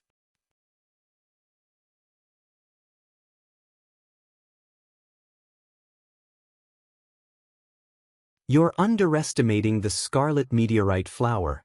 When you find the scarlet meteorite flower with the compass, you will definitely be happy for nothing because what you find will definitely be the fake body of the scarlet meteorite flower. As for the real body of the scarlet meteorite flower, it has already flown away. Fly away? Ji Tianxing frowned. He didn't quite believe the little ice fox's words. The scarlet star flower was only a stalk of spirit herb and not a flying bird with intelligence. How could it fly away? However, since little ice fox didn't intend to explain, Ji Tianxing didn't ask about it anymore. He put away the psychic astrolabe and continued to ask, "You just said that you were trapped in the Xianbing cave for 100 years and couldn't leave. What's going on? And what kind of demonic beast are you? Why were you trapped in that cave? You must tell me honestly. Otherwise, I won't take you out of here." Little ice fox hesitated for a moment. There was a look of reminiscence in her eyes. She said in a low voice, "Actually, I don't know what kind of demonic beast I am. Maybe I'm not a demonic beast at all? When I was very young, I was brought here by a despicable human bastard. That bastard was very powerful. He was the one who dug out the Xianbing cave. He set up a spirit array in the cave and left me in the Xianbing cave to cultivate. He also said that he would take me out of here after 100 years. In the past 100 years, no matter how much I cultivated and how powerful I became, I couldn't leave the Xianbing cave. The spirit array set up by that bastard was too powerful. The harder I struggled, the more severe the backlash I suffered. Now that the 100-year deadline is approaching, I estimate that he will come to me in 2 years at most. But I hate that bastard to the core. He made me so miserable. I will never follow him and be used by him." Ji Tianxing looked at little ice fox and saw that her silver eyes were surging with cold hatred. He thought to himself, "The legendary demonic beast kings are all old monsters who have cultivated for hundreds or thousands of years. This little ice fox has only cultivated for 100 years, but she already has the strength of a demonic beast king. It seems that she is not an ordinary demonic beast. Although she is following me now, she will definitely find ways to kill me after she recovers her strength. After I find the red star flower, I will get rid of her so that I don't have to bring this disaster by my side. Sooner or later, my life will be in danger." After making up his mind, Ji Tianxing left the cave with little ice fox and entered the huge crack in the mountain. Although little ice fox had lost her power and became small and weak, but the Xianbing cave and the spirit array had been destroyed. She had finally regained her freedom and was in an extremely happy mood. Ji Tianxing held the blood dragon sword and carried the cloth bag on his back. She entered the bag and only revealed her small head to look around. Occasionally, she would chat with Ji Tianxing. An hour later, Ji Tianxing passed through the huge crack and crawled out of the pile of rocks. He finally returned to the mountainside. He turned to look at the peak of the mountain and saw that the entire mountain had split open. The peak of the mountain had completely disappeared as if it had been cut off into thin air. Originally, the entire mountain was covered by a dark green forest.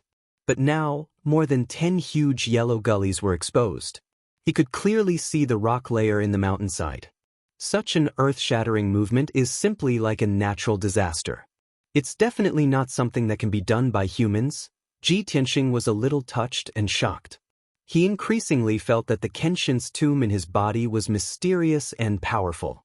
At this moment, a huge spiritual crane that was as white as snow was gently flapping its huge wings.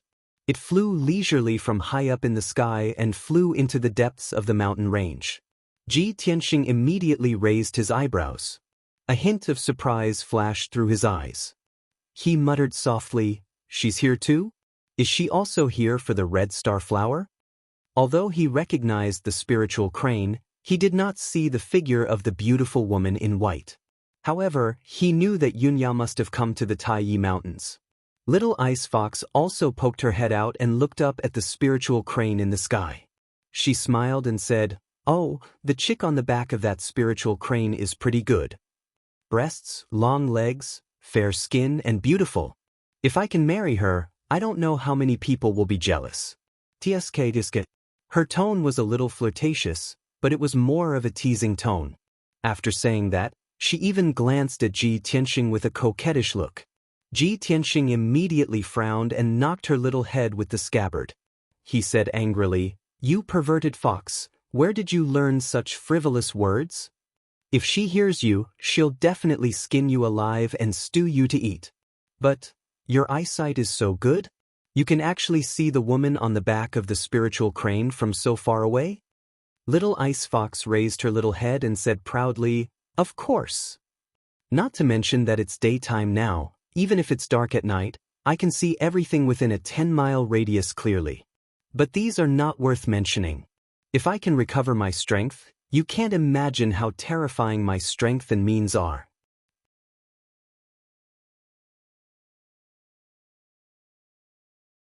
Chapter 36. After leaving the collapsed mountain, Ji Tianxing brought the ice fox to the depths of the mountain range. While he was on his way, he was still silently calculating in his heart. Today should be the day when the red star flower blooms. The martial artists in Tai Town must have entered the mountain. I have to find the red star flower as soon as possible. Otherwise, it will be troublesome if the other martial artists get it. However, the Tai mountain range was very vast. It stretched for thousands of miles and there were many high mountains in the mountain range. Even though Ji Tianxing had the psychic astrolabe, he could not find the place where the red star flower grew in a short time. In his anxiety, he asked the ice fox, "Little fox, which mountain is the red star flower on?" The ice fox was sleeping in the bag. When it heard Ji Tianxing's question, it answered without raising its head, "As for which mountain it is on, we will only know when we reach that area. We are still far from that area. Anyway, you just have to keep going forward." Ji Tianxing was not satisfied with such a perfunctory answer. He picked up the ice fox and stared at it with a serious expression. He said in a low voice, "Little ice fox, the red star flower is very important to me. I have to get it. If you dare to play any tricks, I will not let you off." However, the little ice fox did not take his threat to heart at all. She was still in a lazy posture. It stretched lazily and looked at Ji Tianxing with a smile.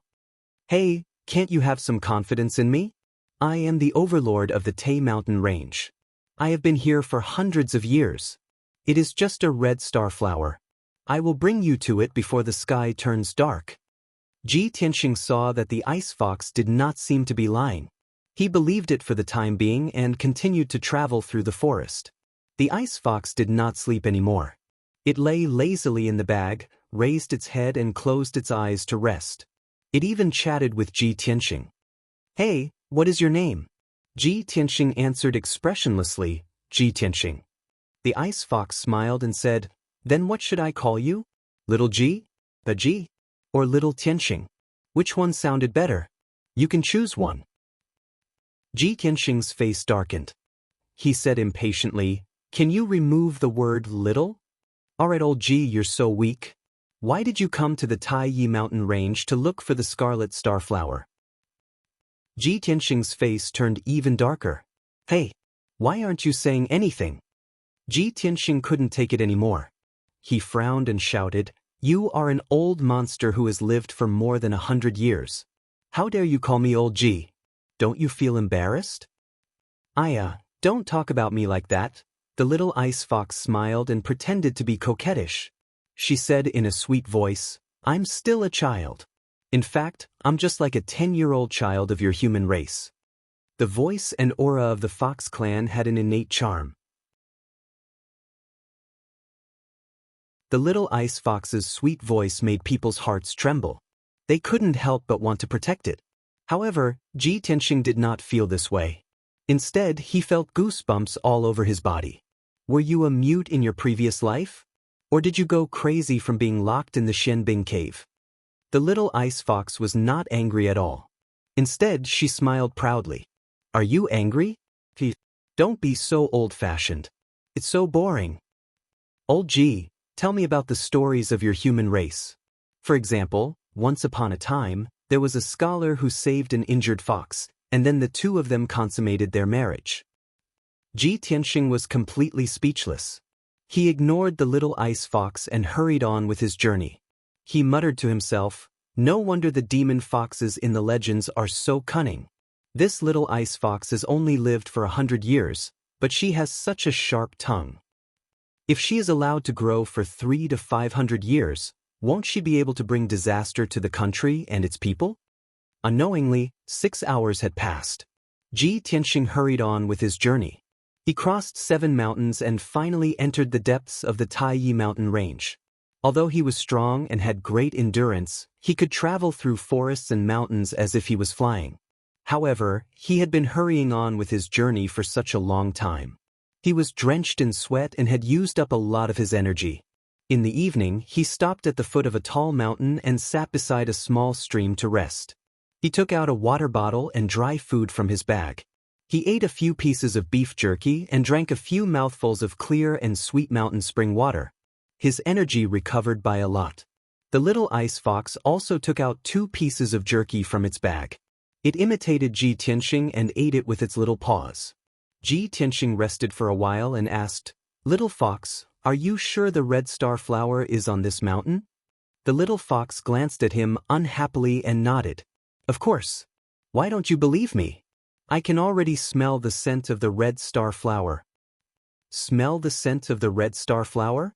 Ji Tianxing raised his eyebrows and asked in surprise, "Are we very close to it?" After saying that, he looked around a few times. The little ice fox curled its lips in disdain. "Stop looking. We're at least 10 miles away from the red star flower. You can smell the scent of the red star flower from 10 miles away?" Ji Tianxing obviously did not believe it and looked at it with a scrutinizing look. The little ice fox raised its little head proudly and said with a smile, "I've told you before. You can't imagine how sharp my 5 senses are. Besides, the red star flower needs to absorb the essence of the sun and the moon to grow. Of course, it won't grow at the foot of the mountain. It must grow at the peak of this mountain. However, you'll have to go over this mountain and reach the cliff behind to find it." Before it could finish its sentence, it was stunned and a strange look flashed in its eyes. However, it concealed it very well and said to Ji Tianxing with a smile, "Old Ji, it's getting late. Let's go up the mountain quickly." Ji Tianxing saw that its expression was strange. He carried his bag and blood dragon sword and rushed to the peak of the mountain. He asked softly, "Little fox, what's wrong? Is there any movement from the red star flower?" The little ice fox curled up in the bag and said in a muffled voice, "The red star flower can only move at noon and midnight after absorbing the essence of the sun and the moon. You have to find it before midnight. However, we might be in a bit of trouble now. You have to speed up." Ji Tianxing frowned and silently increased his speed to the peak of the mountain. However, after a short 15 minutes, when he was halfway up the mountain, he heard the sound of branches and leaves rustling behind him. He subconsciously turned his head to look and saw a dark red monkey-like demonic beast rushing out of the forest like a gust of wind towards him. The monstrous beast was huge and was more than 3 meters tall. Its limbs were as thick as buckets and it obviously contained a shocking amount of strength. "This is a red fire ape?" Ji Tianxing immediately frowned and his expression became serious. An adult red fire ape strength is comparable to a martial artist at the 6th level of the true energy realm. Moreover, the red fire ape is very intelligent and strong. It's the most difficult to deal with among the mid-tier monstrous beasts. "Little fox, you call this a little trouble? We're in big trouble."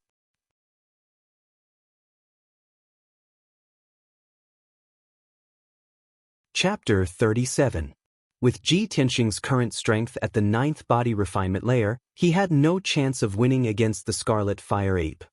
His expression was serious as he vigilantly stared at the approaching scarlet fire ape. The little ice fox poked its little head out of the bag. After looking at the scarlet fire ape, it disdainfully curled its lips. "Just that stupid monkey, how strong can it be?"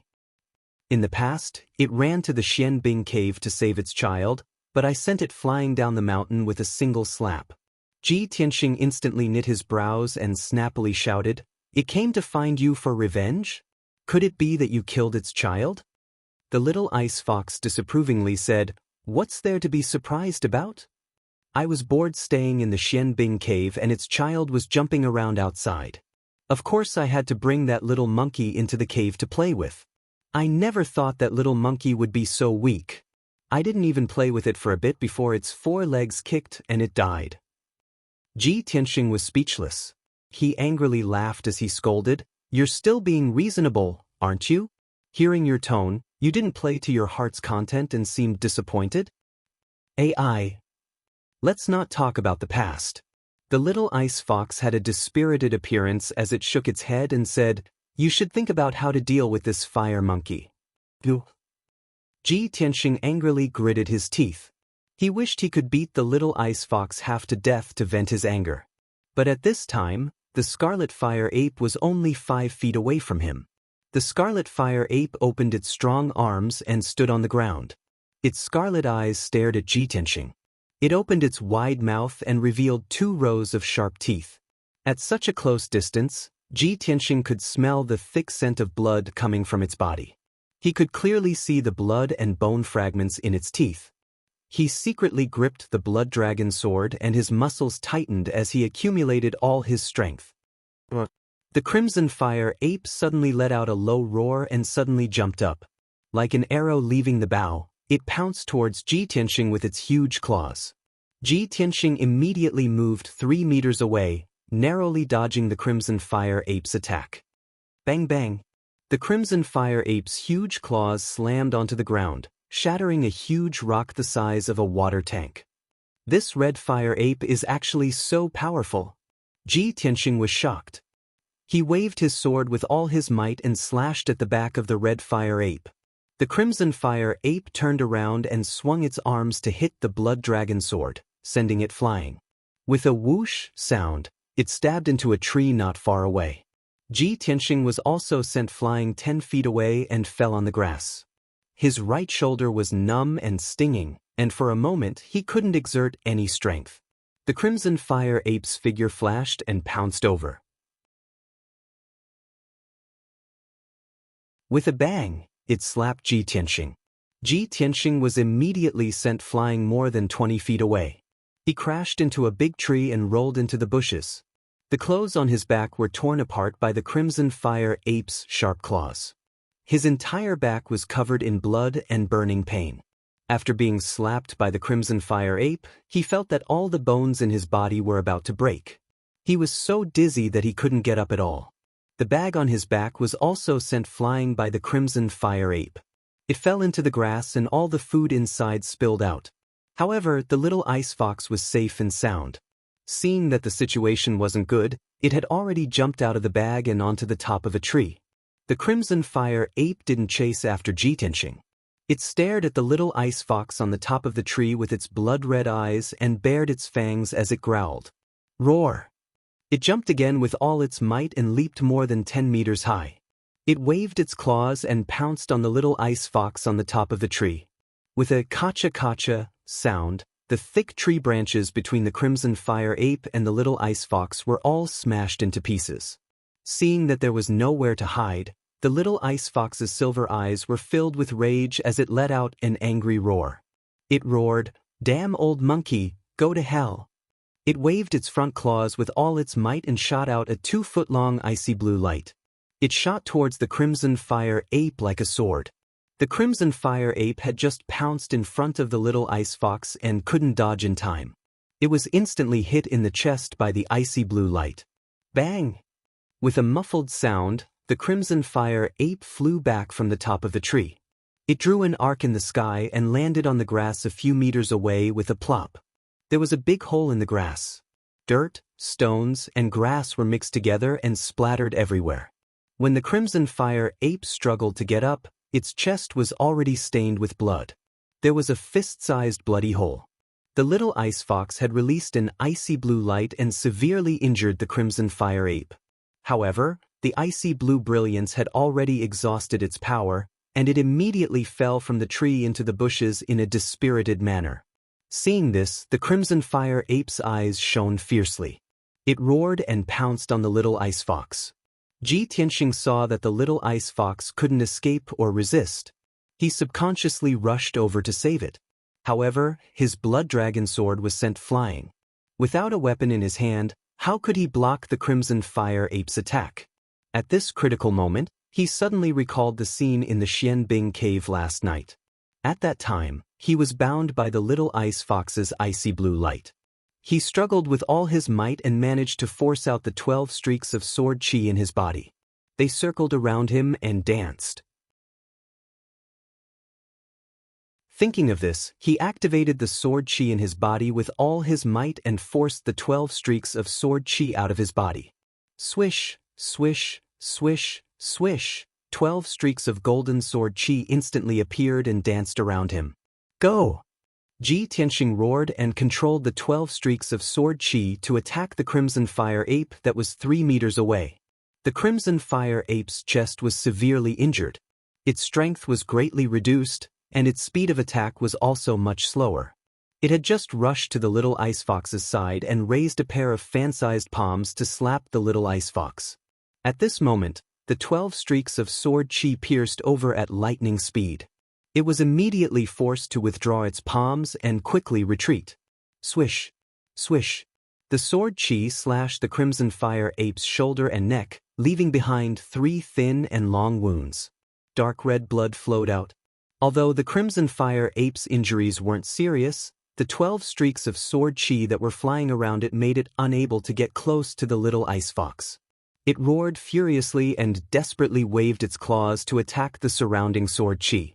It wanted to break through the encirclement of sword chi and kill Ji Tianxing. Ji Tianxing's face was as pale as a sheet of paper. He dodged backward while concentrating on controlling the sword chi to kill the Crimson Fire Ape.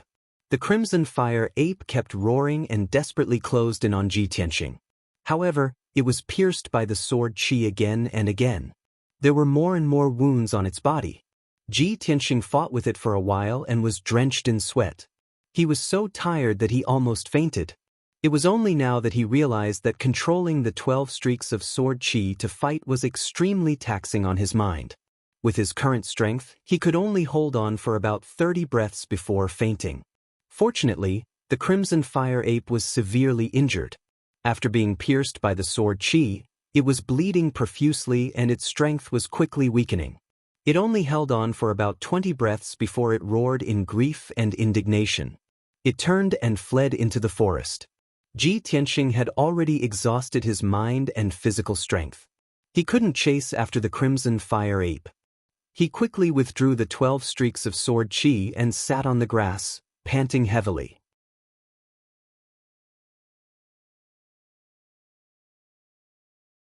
Chapter 38. The Crimson Fire Ape had escaped, and the forest was quiet again. Ji Tianxing lay on the grass and looked at the sky with misty eyes. The orange sunset was gradually falling to the horizon. The sky was getting dark, and the moon would rise in at most 2 hours. He knew that time was tight, but he did not have the energy to get up. He did not even want to move his fingers. Too tired. The tiredness that came from the depths of his soul made him realize the consequences of overexerting his mind. Although I can control the sword energy to kill enemies within 10 feet of me, this is an effect that can only be achieved by someone at the 7th stage of the true energy realm. But this consumes too much energy. If I use it a few more times, I might become mentally weak and become a fool. It seems that I have to be careful in the future and only use it at critical moments to save my life. He closed his eyes and thought silently, waiting for his physical and mental strength to slowly recover. At this moment, the little ice fox poked its head out from the grass. It looked around cautiously. Seeing that there was no danger around, it picked up the bag not far away and dragged it to Ji Tianxing. Old Ji, didn't you bring many pills in your bag? Quickly use the pills to recover your energy. It's getting dark. We have to leave this place quickly. As it spoke, it took out 4 or 5 small white jade bottles from the bag and lined them up in front of Ji Tianxing. Ji Tianxing stretched out his hands and picked up a small jade bottle with the words, "Energy Nourishing Pill," on it. He opened the bottle and poured out a few red pills.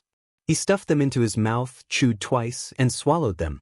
Suddenly, he realized that something was wrong.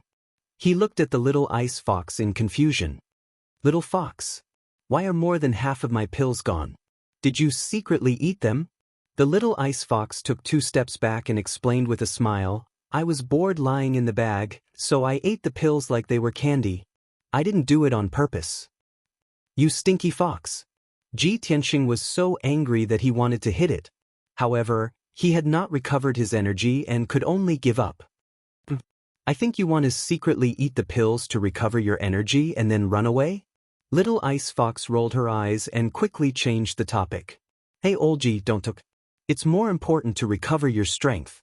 If we don't leave before dark, the smell of blood on the grass will attract a large number of demonic beasts. At that time, the two of us can only become the demonic beast's dinner. Ji Tianxing suppressed his anger and swallowed a few more recovery pills to quickly recover his strength. About an hour later, the sky darkened, and night was about to fall. At this time, Ji Tianxing's physical strength had recovered by about 60 to 70%. He carried his backpack and continued to rush to the mountain peak. On the way to the summit, he heard the sounds of demonic beasts running in all directions, as well as the roars of beasts. The little ice fox quickly reminded him, the red star flower has bloomed, and its scent is getting stronger. The demonic beasts nearby have smelled the scent and are rushing over to snatch it. You have to speed up. Otherwise, not only will we not be able to obtain the scarlet meteorite flower, we will also be besieged by a large group of demonic beasts. Ji Tianxing frowned and rushed to the peak with all his might.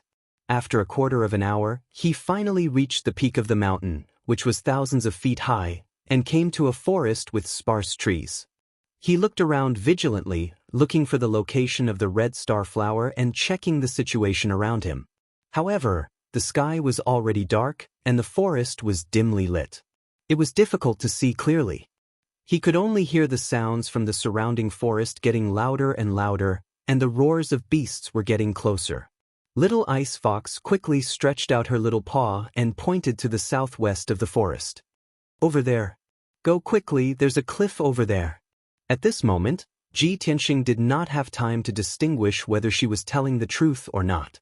He hurriedly rushed over.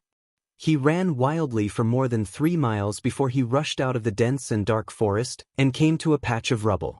The empty space with a radius of 1,000 feet was filled with rubble.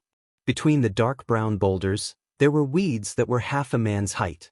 Ji Tianxing jumped into the rubble, and his body nimbly passed through dozens of boulders and dense bushes. Finally, he arrived at the edge of the cliff. 5 steps in front of him was the cliff, and in front of him was the sky that was shrouded in thick fog. The cliff was at least thousands of feet deep. White fog constantly rose from the bottom of the cliff, obscuring everything at the bottom of the cliff. Ji Tianxing could not see clearly. Little Ice Fox's little red nose twitched twice, and her eyes revealed a touch of joy. She hurriedly urged, Old Ji, the scent of the red star flower is coming from the bottom of the cliff. It's not more than 200 feet away from us. Hurry up and look for it. Ji Tianxing was also delighted, and he looked around in high spirits. He stepped on the edge of the cliff and leaned half of his body to look down. He immediately saw that there was a steep rock cliff below the cliff.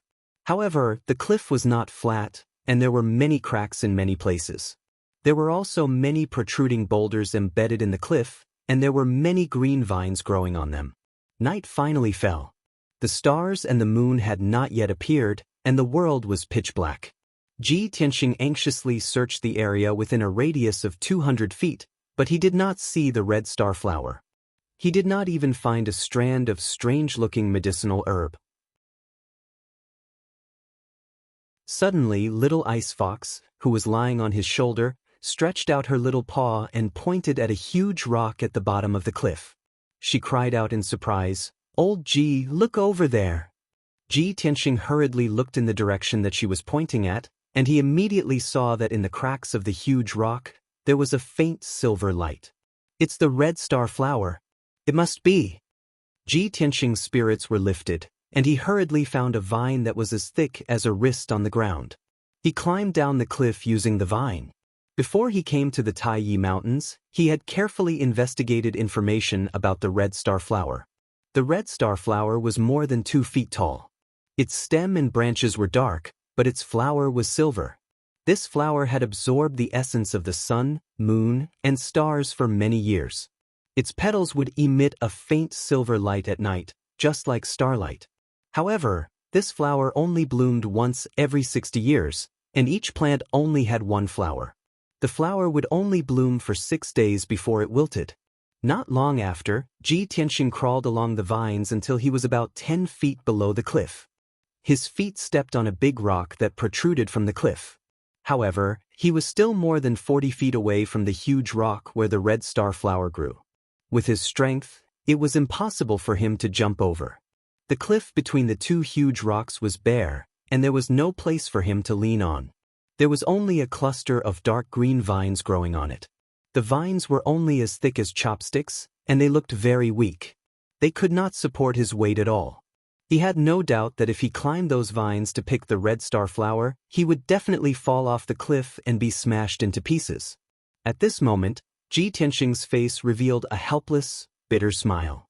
The red star flower was not far in front of him, but he could not pick it, and he could not even get close. Moreover, he could clearly hear the footsteps of demonic beasts running from the rocks above the cliff. At least 3 demonic beasts had already rushed to the edge of the cliff.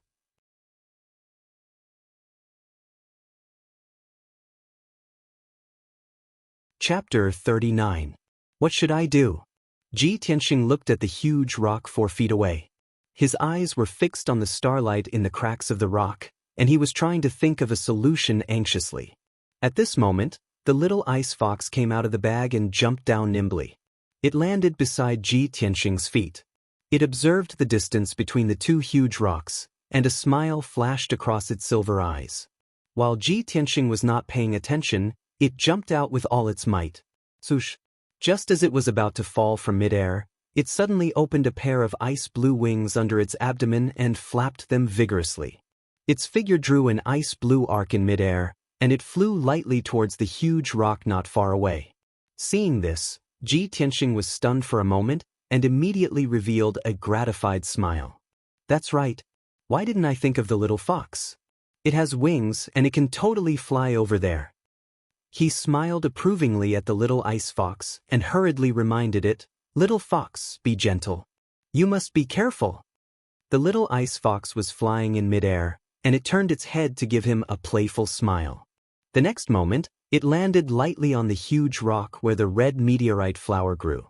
It moved closer to the cracks of the rock, took a few glances, and stretched out its small claws to dig in the cracks. It lay on the huge rock, and its 12 furry tails were sticking out. The way it moved looked a little funny. However, Ji Tianxing ignored all this. His eyes were fixed on the cracks of the rock, and his heart was in his throat. The next moment, the little ice fox got up with all its might, turned around, and looked at him with a smile, and stretched out a pair of front claws. He saw that it was holding a silver flower in its claws. The flower was half the size of a palm, and it had 6 light silver petals that sparkled in the night sky. This was the red meteorite flower. Ji Tianxing's face was full of smiles, and he exclaimed excitedly, "I finally got it. That's great." Little fox, thank you. However, the little ice fox held the red meteorite flower, but it did not intend to return to his side. Instead, it sat on the huge rock. It looked at Ji Tianxing with a smile, its silver eyes full of ridicule. "Old Ji, do you think I will give you the scarlet star flower? Hee hee, I'm not your pet." The smile on Ji Tianxing's face suddenly froze. He glared at the little fox and said coldly, "Little fox, what do you mean? Don't tell me you want to snatch my scarlet star flower?"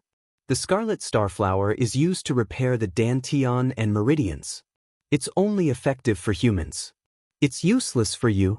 The little ice fox smiled and nodded. "Yes, of course I know. I don't need this scarlet star flower, but I won't give it to you so easily. Unless you can promise me 3 things. Ji Tianxing was so angry that his face turned pale. He pointed at the little ice fox and scolded, "You cruel and unscrupulous fox. I just saved your life, and now you want to negotiate with me?" The ice fox laughed even more proudly. She even said in a sweet voice, "Oh, old Ji, don't be like this. I have no choice. I want to save my life. After all, you don't trust me. I'm also afraid that you will abandon me one day, or kill me with a sword. Don't worry. My conditions are very simple. You will definitely agree." Ji Tianxing also understood that with the ice fox's cunning and intelligence, she would definitely have a backup plan. Therefore, he suppressed his anger and said with a dark face, "Then tell me your conditions first. I will consider it." That's more like it. Old Ji, you are becoming more and more to my liking. The ice fox nodded with a smile and said her conditions in a serious tone. The first condition is that no matter when or what the situation is, you will never abandon me. Ji Tianxing furrowed his brows and pondered with a gloomy face. Seeing that he was silent, the ice fox played with the scarlet star flower with her claws. She shook her claws and tore off a light silver petal. "Oh, why did a petal fall off?" She pretended to be surprised and called out, but her tone was full of undisguised laughter. After saying that, she took the petal and waved it at Ji Tianxing a few times. When Ji Tianxing saw that a petal was torn off the scarlet star flower, his heart skipped a beat and his face became even more gloomy. "I promise you." The ice fox nodded with satisfaction and continued, "The second condition is that no matter when or what the situation is, you will never kill me." Ji Tianxing stared at her with a face full of anger and shouted angrily, "I promise you." Very good." The ice fox nodded with satisfaction again and said with a smile, "The third condition is that you must protect me wholeheartedly and not let me get hurt. Don't you go overboard." Ji Tianxing was so angry that he gritted his teeth. His eyes revealed a cold, murderous intent. The ice fox played with the scarlet star flower again and pretended to be surprised. Oh, it fell off again. Seeing that it was about to tear off another petal, Ji Tianxing's heart ached. Without hesitation, he shouted coldly, "Don't! I'll agree to your request." The ice fox looked at him with a smile but still refused to believe him. It held the scarlet star flower with its little claws and extended it to the sky outside the giant rock. It looked like it was going to throw it down the cliff. "Old Ji, unless you swear to heaven and earth, I will only believe you." Ji Tianxing was so angry that his lungs were about to explode. He stared at the ice fox with a pale face. If looks could kill, the ice fox would have been torn into pieces. "Hurry up and swear," the ice fox urged with a smile. "Otherwise, I will throw the scarlet star flower down the cliff." Ji Tianxing held back his anger and said through gritted teeth, "I, Ji Tianxing, swear to heaven that I will never go back on my word after I agree to the 3 conditions of the ice fox." The ice fox sat on the giant rock and looked at him with a smile. After listening to him, it said, "That's it? Old Ji, you are not sincere. You haven't finished the second half of your sentence. What are you talking about? What are you talking about?" Ji Tianxing was so angry that he almost vomited blood. With a black face, he scolded, "Stupid fox, are you done?" The ice fox did not continue to pester him. It nodded with a smile and said, "All right, seeing that you are sincere, I will believe you for now. Sigh, I am too kind and soft-hearted. Old Ji, you must remember the promise between us." After it finished speaking, it flapped its wings and slowly flew back to Ji Tianxing. Ji Tianxing grabbed the scarlet star flower that it was holding and carefully put it into a sandalwood box together with the petal that was torn off. "Stupid fox." Just as he was about to grab the little ice fox and give it a good beating, the little ice fox was prepared for it. It immediately flew 20 feet into the air. "Old Ji, don't be angry. Look above us first." Ji Tianxing was so angry that he did not pay attention to the situation above the cliff. Now that he had calmed down, he turned his head and looked above the cliff. His expression changed instantly. He saw that on the edge of the cliff 10 feet above him, more than 10 heads of monsters had popped out. More than 10 pairs of cold eyes were staring at him with murderous intent.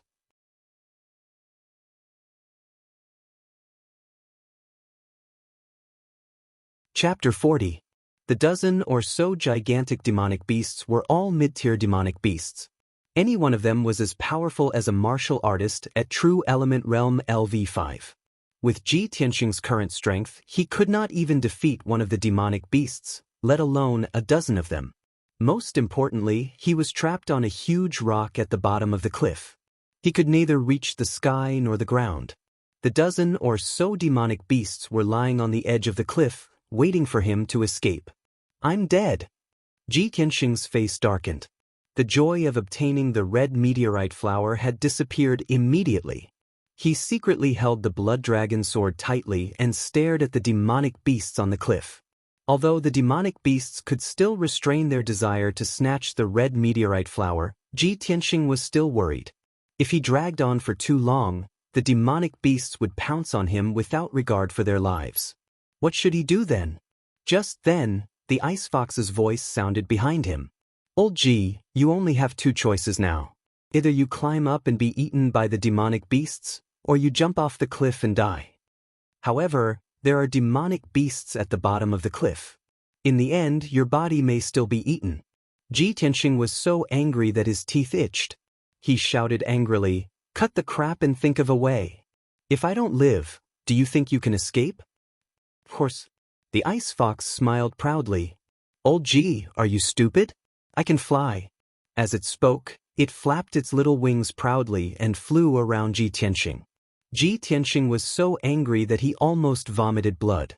He decided to keep quiet so that he would not be angered by the ice fox. He frowned and thought for a while. Then he thought of an idea. Little fox, I'll give you the red meteorite flower. Take it and fly to the top of the mountain. Lure the demonic beasts away. Before he could finish, the ice fox had guessed what he wanted to do. It shook its head and refused. Don't even think about it. You want me to lure the demonic beasts away? Create an opportunity for you to climb up? Am I that stupid? You! Ji Tianxing was so angry that his chest was blocked. He took a few deep breaths to suppress his anger. At this moment, little ice fox suddenly pointed to the sky and cried out in surprise, "Hey, old Ji, look! Big-breasted chick is here to save you." What big-breasted girl? Ji Tianxing glared at it and looked up at the sky. In the sky above the cliff, a huge white spirit crane suddenly flew over. The spirit crane flapped its wings gracefully and slowly descended towards the rocks on the cliff. Although the night was dark, Ji Tianxing could still vaguely see a beautiful woman in a white dress standing on the back of the spirit crane. It was Yun Yao. She stood proudly on the back of the spirit crane, holding a sword with a black scabbard in her left hand. Her waist-length black hair danced in the wind, making her look like a fairy that had descended to the mortal world. There was a commotion among the demonic beasts on the edge of the cliff. They all showed strong hostility and roared at the spirit crane. At this moment, the spirit crane landed in the air 10 feet away from the ground. Yun Yao suddenly made her move. She held the sword with her right hand and pulled out the sword with a clang. In the dark night sky, a 5-feet-long cold light suddenly lit up, like a pool of autumn water. Swish, swish, swish, swish. Yun Yao waved the sword in her hand and slashed out 6 3-feet-long cold sword light towards the demonic beasts in the rocks. The 6th sword light lit up the night sky and instantly flew out 10 feet away, stabbing 6 huge demonic beasts.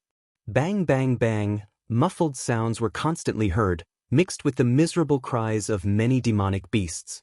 Cold light flashed in the rocks. Several millstone stones were cut into pieces by the sword light, splashing out countless broken stones. Ji Tianxing could clearly feel that the earth was trembling. There were also several big stones that collapsed from the edge of the cliff and smashed into the bottom of the cliff. Although this was the 3rd time he had seen Yun Yao make a move, he was still shocked. However, he still felt shocked in his heart, and an imperceptible look flashed through his eyes as he looked up at Yun Yao. After a while, the demonic beasts scattered and ran for their lives in panic. Only then did the cliff return to its peaceful state. The crisis was over. Ji Tianxing quickly climbed up the cliff along the vines and returned to the rocks. The spirit crane had landed on the ground and was standing proudly in silence. In the surrounding rocks, there were 6 corpses of middle-rank demonic beasts. They were all killed by a single sword strike. The beautiful woman in white, Yun Yao, was also standing on a millstone stone in the rocks. Seeing Ji Tianxing climb up from the bottom of the cliff, her beautiful face that was originally as calm as water revealed a trace of astonishment. "It's you?" Obviously, Yun Yao did not expect to meet Ji Tianxing here. Ji Tianxing walked to 10 meters away from her and stood still. He revealed a gentle smile and nodded. It's me, Miss Yunyao. We meet again. The little ice fox lay on his shoulder and looked at Yunyao with a smile. No one knew what it was thinking. Yunyao glanced at Ji Tianxing and said calmly, I didn't expect that the first person to find the red star flower would be you. Ji Tianxing raised his eyebrows. Miss Yunyao, do you also need this red star flower? Yunyao nodded calmly. Yes. Tonight, you are determined to get the red star flower? Ji Tianxing asked. Yunyao was silent for a moment and nodded again. Ji Tianxing frowned and was puzzled. Why would a top disciple of the Sky Pillar sect like Yunyao, the #1 genius of the Tianjin region, come to the Taiyi mountain range personally to find the red star flower? Why would a genius like her need a spiritual herb like the red star flower? Or did she have other uses for the red star flower? But no matter what, the red star flower was in his hands and Yunyao was determined to get it. Therefore he and Yunyao were enemies. Ji Tianxing thought about it in silence. Then he took out the sandalwood box from his bag and walked toward Yunyao with the box. Seeing this, the little ice fox panicked and shouted, Old Ji, what are you doing? Are you crazy? We risked our lives to get the red star flower. Are you going to give it to her? Hey, Old Ji, calm down. The little ice fox jumped up and down anxiously and shouted at Ji Tianxing to remind him. However, Ji Tianxing turned a deaf ear to it. He walked toward Yunyao calmly and handed the sandalwood box to her. Miss Yunyao, although we all want the red star flower, I won't fight with you. You saved my life in the southern suburbs of the imperial city of the Green Cloud Imperial City. Now, I'll give you this red star flower as a gift to repay you for saving my life. At this moment, Ji Tianxing was standing right in front of Yunyao. He was so close to her. Yunyao's beautiful face and big eyes that were as clear as autumn water were so close to him. He could even smell the faint fragrance on Yunyao's body clearly. However, Ji Tianxing's eyes were not stunned. There was only calmness and calmness. Yunyao looked at him deeply. Then she reached out her fair and soft hand and took the sandalwood box. She opened the box and took out the red star flower. However, after she took the red star flower, she plucked all 5 petals without hesitation. She only took the stamen and returned the sandalwood box with the 6 petals to Ji Tianxing. I only need the stamen. I'll return these 6 petals to you. They can still help you improve your cultivation base. After she finished speaking, she kept the stamen of the red star flower and turned to walk toward the spirit crane. She did not seem to exert any force with her legs, but her body flew a few feet into the air and landed on the spirit crane's back as light as snow. The spirit crane let out a clear cry. It immediately spread its wings and flew into the sky, flying away.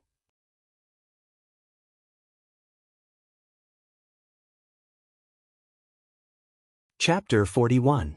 Ji Tianxing stood among the rocks, holding the sandalwood box with 6 petals in his hands. He raised his head and looked at Yunyao's back as she left. Her figure was getting farther and farther away. As the spirit crane flew away, she gradually disappeared into the dark night. Ji Tianxing stood there in a daze for a long time without looking away. At this time, the ice fox picked up a branch from somewhere. It held the branch with its claws and knocked on Ji Tianxing's head. Ji Tianxing suddenly woke up. He turned his head and looked at the ice fox. He shouted angrily, "Little fox, what are you doing?"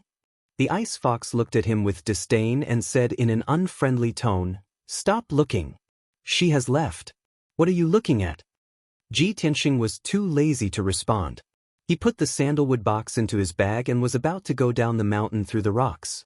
The ice fox flapped its wings and flew beside him. It asked in a mocking tone, "Ji, do you know her? Do you like her? Do you like her because she is beautiful? Or do you like her breasts and long legs? Ji, I don't want to nag at you. If you like her, go after her.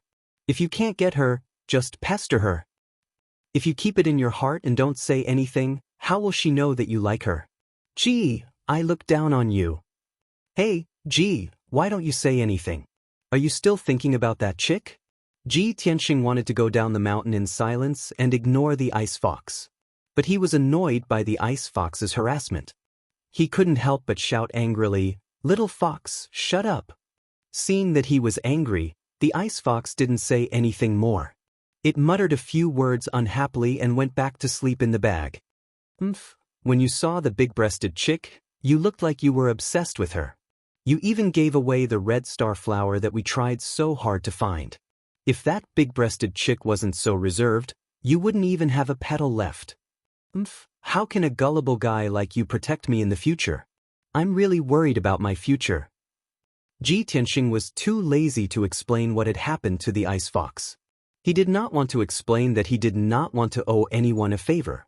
To explain the meaning of favor to a little fox demon, he felt awkward just thinking about it.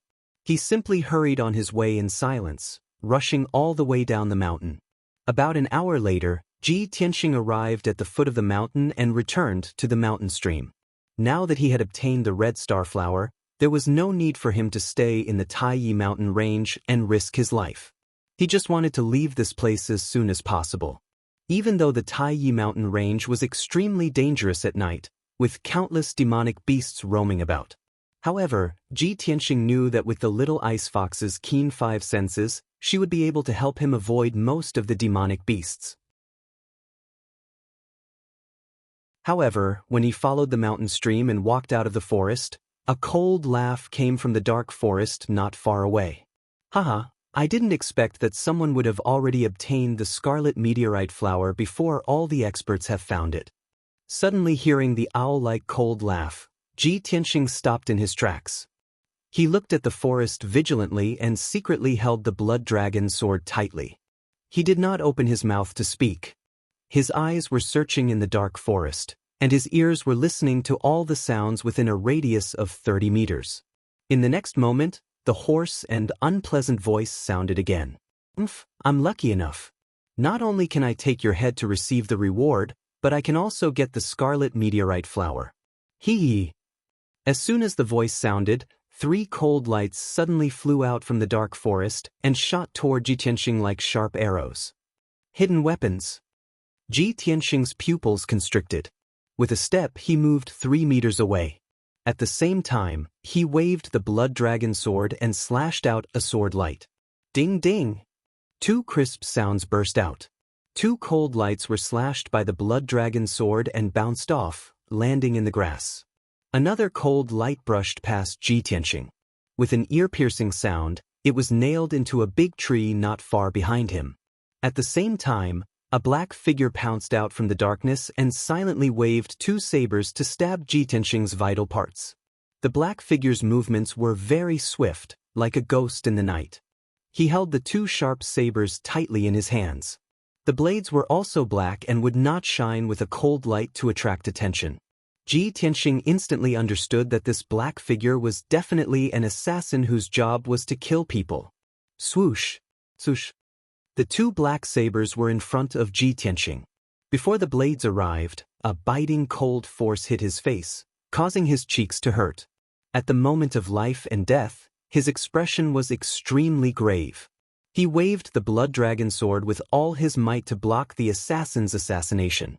Ding ding dang dang. The sabers and swords of both sides clashed several times, producing crisp sounds of metal clashing. Sparks flew from the sabers and swords.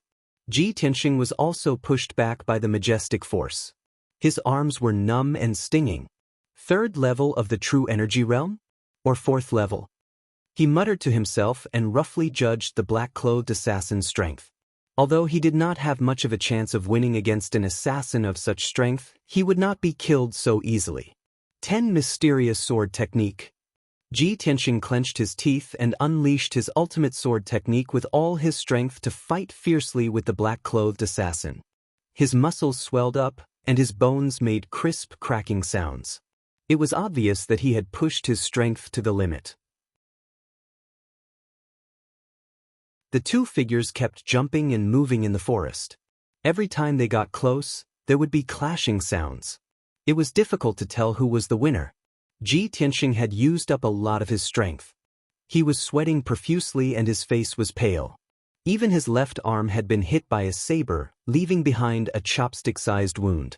However, he still clenched his teeth and fought with all his might. He would not back down easily. The black-clothed assassin attacked Ji Tianxing continuously for more than 10 moves. His two sabers left a few wounds on Ji Tianxing's body, but he still could not kill Ji Tianxing. He was a little impatient. His eyes were bloodshot and turned dark red. In anger, he unleashed all his strength and used a fatal move. Golden Rainbow Slash. He roared with murderous intent. His two sabers slashed out 9 pitch-black saber shadows toward Ji Tianxing's 9 vital points. It looked like there was a towering tree behind Ji Tianxing. Ji Tianxing had nowhere to retreat to due to the saber images. At this critical moment, he did not hesitate to use his trump card.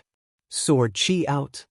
Following his shout, 12 golden sword chis immediately flew out of his body and stabbed towards the black-clothed assassin with a swish, swish, swish. The rapidly rotating sword chi collided with the 9 saber shadows, causing a series of crisp sounds to ring out. Although the 9 saber shadows did not dissipate, they were knocked out of their original directions. They all slashed into the towering tree and the grass.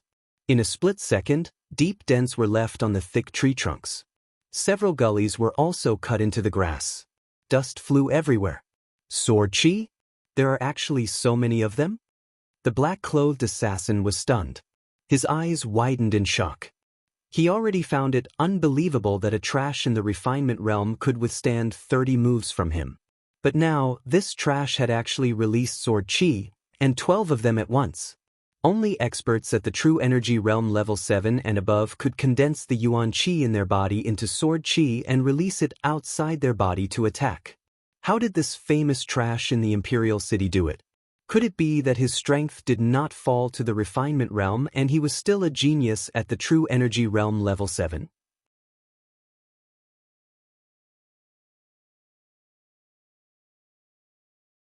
Chapter 42. The black-clothed assassin could not understand, nor did he dare to believe this fact. While he was still in a daze, 12 streaks of sword chi had already arrived in front of him like lightning. Swish, swish, sword chi crisscrossed, and a faint golden light flickered in the night sky. The black-clothed assassin's chest, shoulders, and face were instantly pierced with 12 wounds. Dark red blood spurted out from the wounds. When experts exchanged blows, they couldn't afford to be distracted or hesitate. The 12 wounds on his body were the result of being in a daze. Although these injuries were not fatal, the excruciating pain made him suck in a breath of cold air, and his back broke out in cold sweat. The black-clothed assassin flew into a rage, fiercely waving his 2 blades. After shaking off the many sword energies, he charged towards Ji Tianxing. Bastard, die! As the black-clothed assassin pounced over, there was also a thick murderous aura that made people tremble in fear. Ji Tianxing was still calm and composed. He did his best to control the 12 sword chis to block the assassin's attack. In this way, the black-clothed assassin was unable to approach him any longer, and he was surrounded by danger by the numerous sword chi attacks, causing him to be in an extremely sorry state. In a short span of 10 breaths, the black-clothed assassin had been stabbed 37 times, and his body was covered with wounds. Blood gushed out and soaked his clothes, making him look like a bloody person. He looked exceptionally ferocious and terrifying. Even the ferocious Crimson Fire Ape would not be able to withstand such heavy injuries, let alone a 4th-level True Energy Stage assassin in black. The consequence of losing too much blood was that his vision became blurry, his strength quickly dissipated, and his footsteps became even more unsteady. The black-clothed assassin's heart was filled with terror. He no longer had any will to fight and only wanted to turn around and flee. However, Ji Tianxing controlled the 12 sword chis and chased after him, stabbing into his head and neck. The black-clothed assassin barely managed to take 5 steps before he fell to the ground with a plop. He lay on the ground and twitched for a while before he breathed his last. After all, his neck and the back of his head had been pierced by the sword chi, and those were fatal wounds. Fresh blood splattered on the grass, filling the air with a thick stench of blood. When Ji Tianxing saw that the black-clothed assassin was dead, he immediately retracted the 12 sword chis into his body and fell weakly onto the grass. Within a day, he had manipulated the sword chi in his body to fight twice. This greatly exhausted his mental and physical strength, and he was already on the verge of fainting. He closed his eyes and lay on the grass, feeling that every nerve in his body was exhausted. His head was so heavy that he just wanted to sleep. At this moment, the little ice fox flew out from the gloomy forest and landed beside Ji Tianxing. Just now, when Ji Tianxing was fighting with the black-clothed assassin, it saw that the situation was not good and quietly hid in the forest, waiting for the battle to end before coming out. There are many demonic beasts in the Tai mountain range that have a grudge against me. I didn't expect you to be hunted down by your enemies as well. How are we going to escape in your current state? The little ice fox sighed and muttered, but its little paws were not idle. It hurriedly took out 2 small jade bottles from its bag and pushed them in front of Ji Tianxing. Ji Tianxing panted for a while and recovered a little of his strength. He hurriedly opened the small jade bottle and poured out a few elixirs to consume. He closed his eyes and lay down for another 15 minutes. When he heard the roars of demonic beasts coming from all directions, he forced his exhausted body to stand up shakily. The stench of blood on the grass will attract the demonic beasts. We should leave now, he said in a weak voice and carried the bag and the blood dragon sword on his back. With heavy steps, he walked into the darkness. In the next few hours, Ji Tianxing endured his injuries and hurried on with his journey while gritting his teeth. With the help of the little ice fox, he was always able to avoid those dangerous demonic beasts in advance, as well as some warriors who were searching for the red star flower in the mountains. Along the way, there were scares but no mishaps. However, his mental and physical strength were exhausted. Every time he went over a mountain, he had to rest for 15 minutes. During this time, he also ate elixirs and dry rations twice. The long, dark night finally passed. When the first ray of light shone in the morning, Ji Tianxing finally let out a long sigh of relief. He found a cave in the mountains and hid in it to recuperate and rest. He first bandaged the wounds on his body and then circulated his energy to heal the injuries in his body. After treating his injuries, he rested in the cave for another 4 hours. When it was noon, Ji Tianxing finally recovered his strength and 60% of his physical strength. He then left the cave with the little ice fox and rushed towards the exit of the Tai mountain range.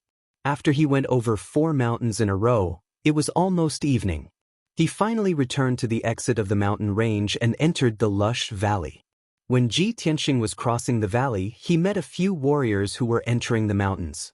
These people were all here for the red star flower. Their minds were filled with thoughts of how to find and snatch the red star flower.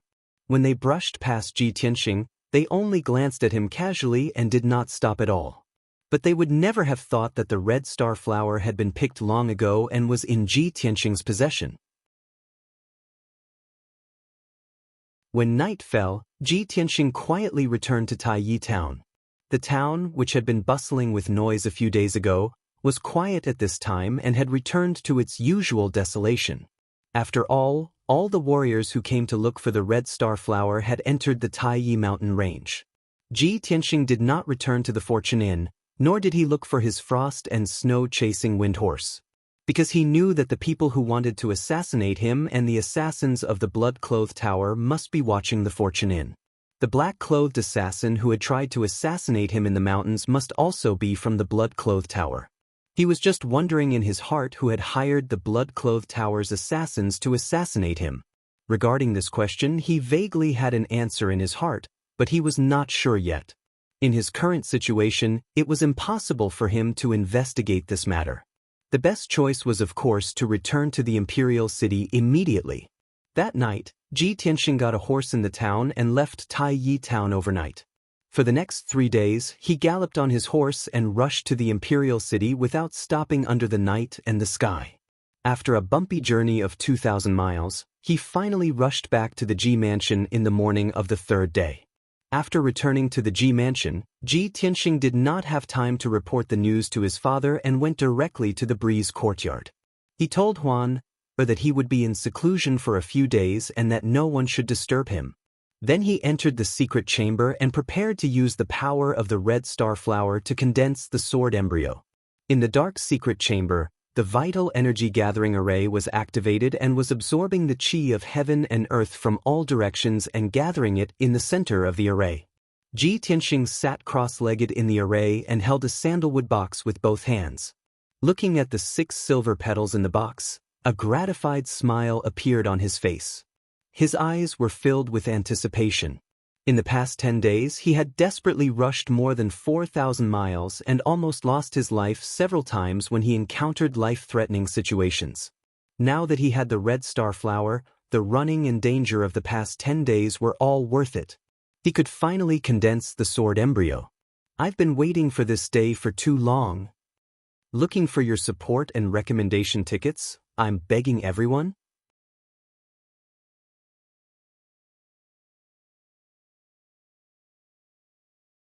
Chapter 43.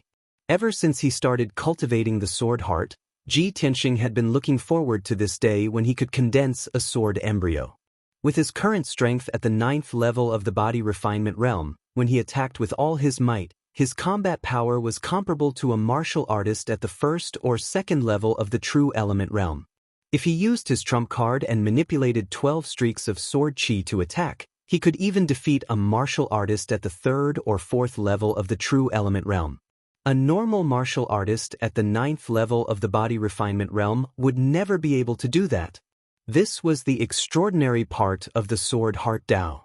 Ji Tianxing had yet to condense a sword embryo, but he already had such a powerful combat power. If he could successfully condense a sword embryo, how powerful would his combat power be? According to the description on the tombstone, only by condensing a sword embryo can one be considered to have stepped into the sword heart Dao and truly enter the world of sword Dao. After I condense a sword embryo, I will be able to embark on a unique sword Dao. Ji Tianxing murmured in a low voice. His expression and eyes were incomparably firm. Success or failure depends on this. He took out 6 red star petals from the box and held them in his palm. He opened his mouth and took a deep breath. The 6 petals immediately turned into streaks of silver light and entered his mouth. Suddenly, a surge of majestic energy exploded in his stomach and rushed to his limbs and bones. Ji Tianxing's face instantly turned red. He felt as if a volcano had erupted in his body. His body immediately became boiling hot and he was drenched in sweat. White steam even rose from his body. Shit! I was too impatient. I took 6 petals at once. I'm afraid my body can't withstand such a terrifying medicinal power. Ji Tianxing cursed in his heart, but there was nothing he could do. Now that things had come to this, he could only grit his teeth and endure it. He hurriedly guided the scorching energy in his body to the meridians in his body. The red star flower grew in the mountains for 60 years and absorbed the essence of the sun, moon, and stars for 60 years. Of course, its energy was majestic and violent. The power of the stars was unfathomable and powerful. Human martial artists did not dare to absorb it. With the weak body of a human, they could only absorb the milder qi of heaven and earth to cultivate. But now, the energy that the red star flower had accumulated for 60 years exploded in Ji Tianxing's body. How could he withstand it? After a short while, Ji Tianxing's sweat was pouring down like rain, but it was evaporated into steam by the scorching high temperature, giving rise to puffs of white mist. The extreme pain caused all the muscles in his body to twitch and his bones to emit cracking sounds. His entire body seemed to be distorted and deformed.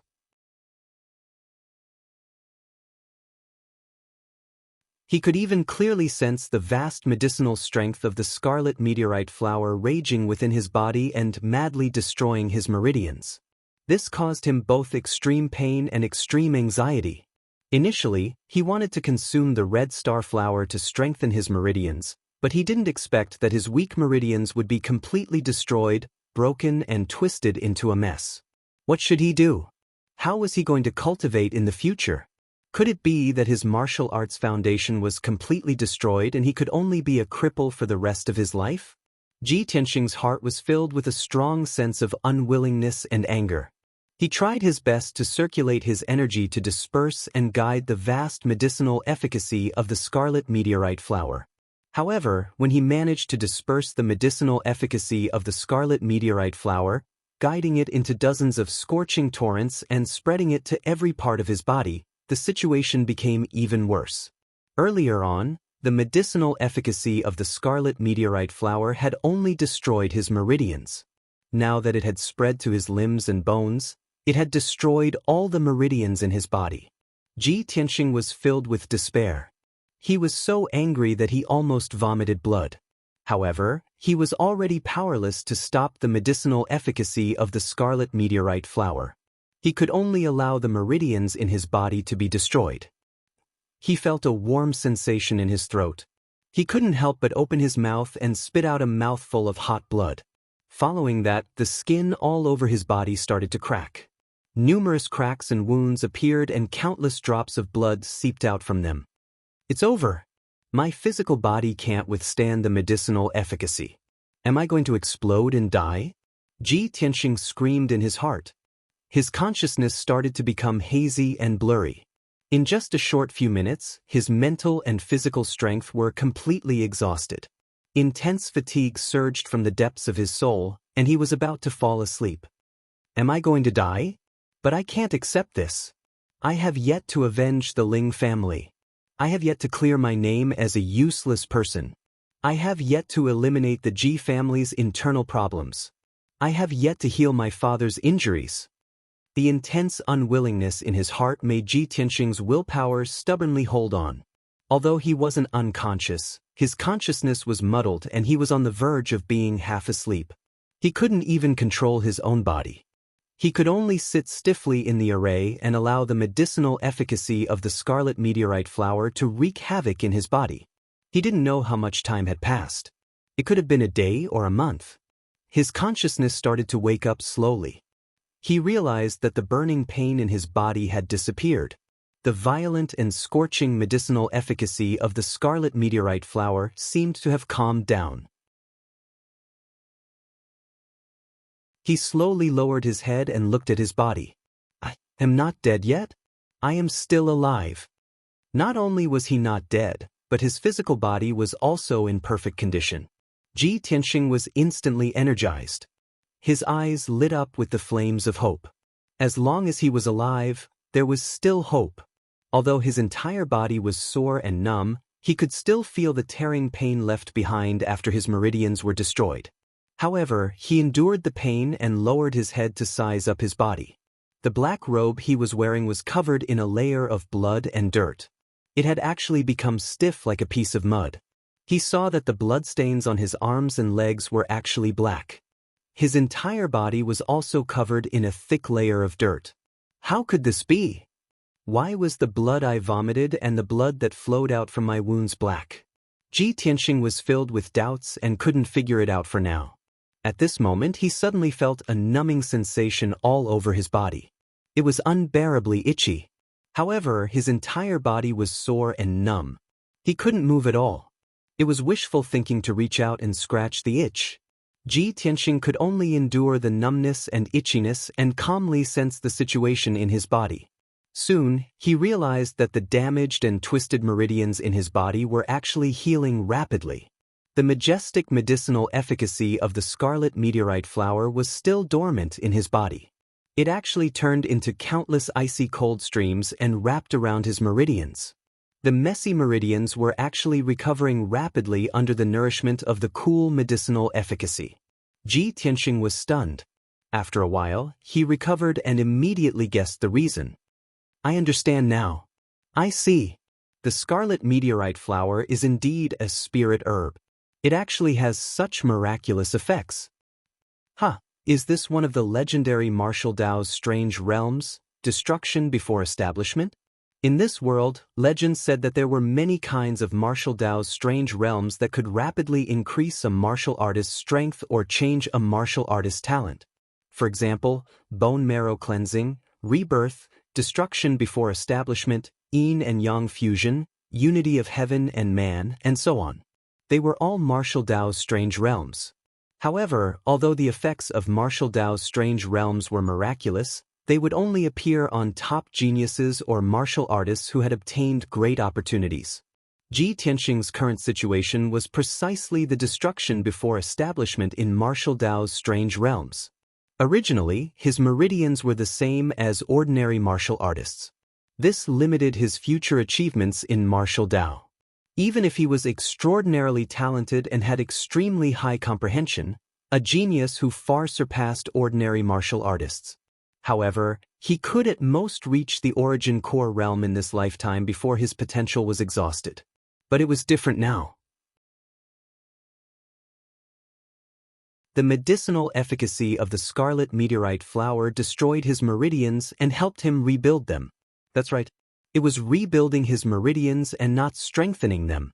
After rebuilding his meridians, he had even more powerful potential and talent. His future achievements in martial Dao would definitely be extraordinary. I'll continue to update today. There are a total of 4 chapters. Brothers and sisters, please support me by bookmarking and recommending me. Everyone can also leave a comment. Remember to leave a 5-star review. Please, brothers?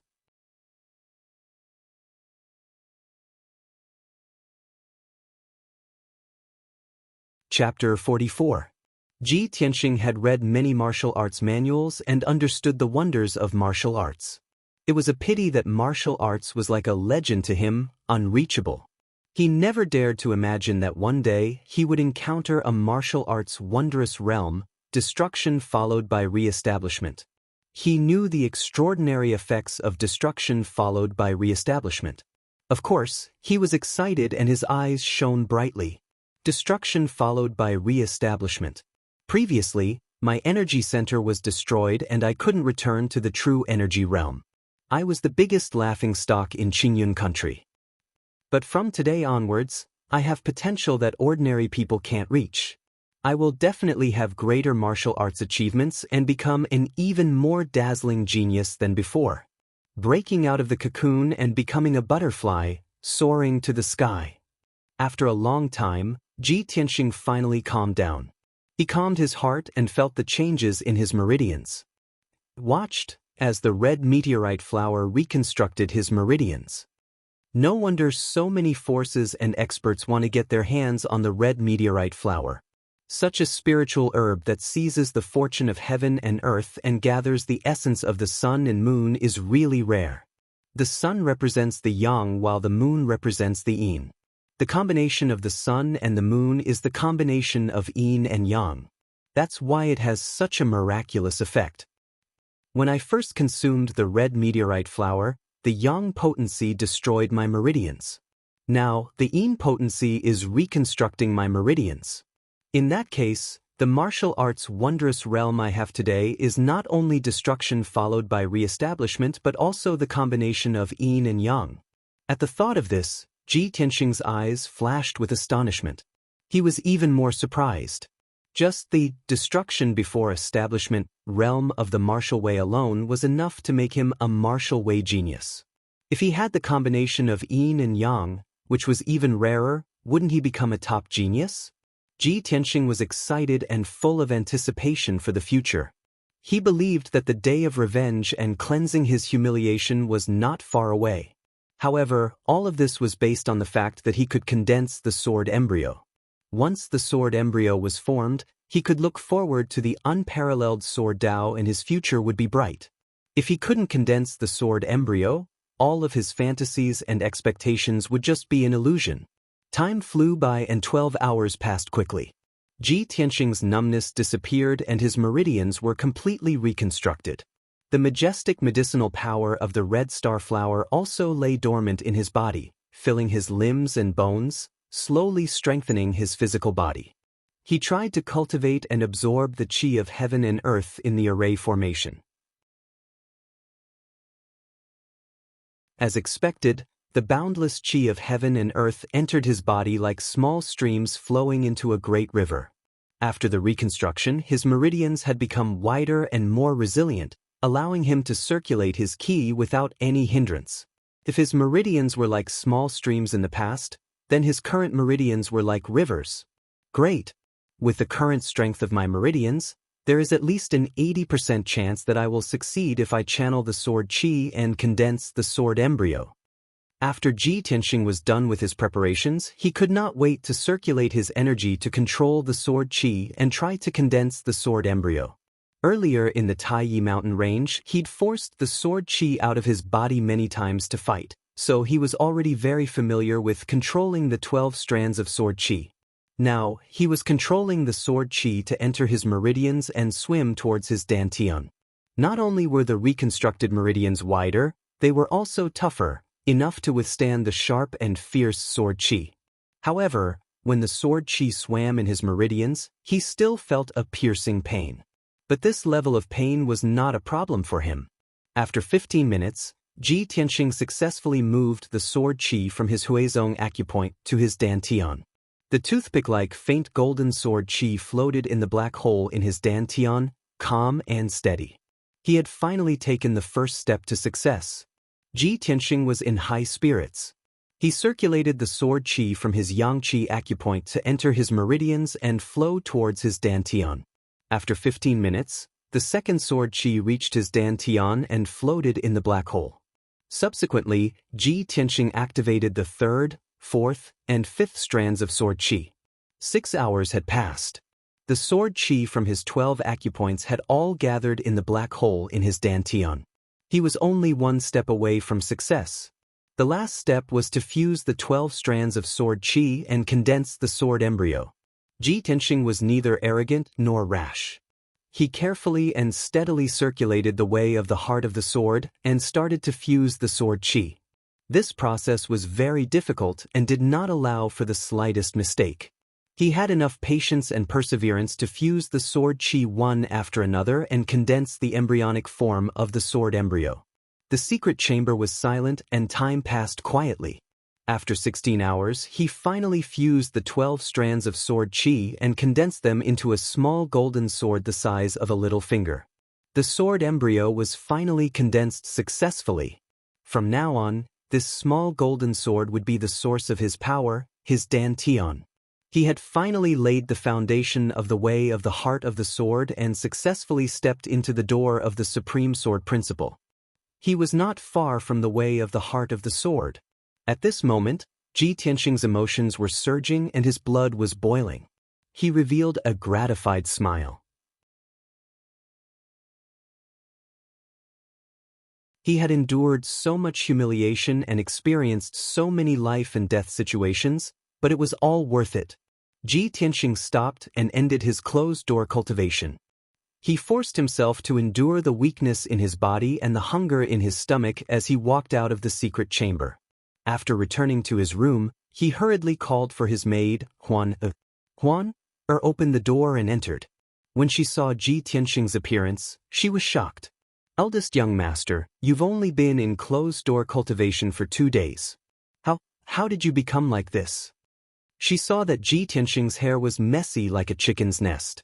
The black robe on his body was covered with blood and stains. His face and arms were also full of black mud. His miserable appearance was similar to that of a beggar who had not bathed for many years. Ji Tianxing was in a good mood. He smiled and waved his hand. "You don't ask. Quickly prepare hot water. I want to bathe and change my clothes. Also, go to the kitchen and prepare a table of food. Young master is starving." Suppressed the doubts in her heart and did not ask any more questions. She hurriedly prepared hot water and food. After 2 hours, Ji Tianxing washed off the dirt on his body and changed into a clean set of clothes. He returned to his handsome and elegant appearance. Moreover, his physical body had been cleansed by the red star flower's medicinal power. His body had become more well-proportioned and perfect. His skin was also sparkling like jade. When Huan served him the meal, her eyes always secretly glanced at him. Her face was slightly red and she secretly thought, "Why is it that after 2 days of closed-door cultivation, young master is not only refreshed and in a good mood, but even his skin has become so beautiful?" She could also feel that the confident temperament of the young master had returned. In fact, he was even more glowing than when he was the #1 genius in the imperial city. Although the large table of food was quickly disappearing, she felt that the young master's eating movements were more elegant and imposing than before. After a while, Ji Tianxing finished the entire table of food. Only then did he leave with satisfaction. After leaving Cool Breeze Courtyard, he rushed to Second Courtyard's martial arts hall to test his current strength.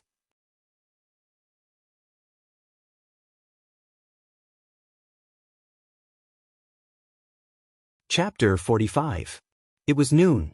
The scorching sun hung high in the sky and the air was hot and dry. The square outside the martial arts hall was empty. The Ji family disciples would not practice martial arts under the scorching sun. Ji Tianxing stepped into the martial arts hall. Seeing that there was no one in the hall, he walked to the high platform in the corner. Looking at the engraved stone pillar in front of him, he felt a little uneasy. Although he had condensed the sword embryo, the path of the sword heart was different from that of ordinary people. It was unheard of.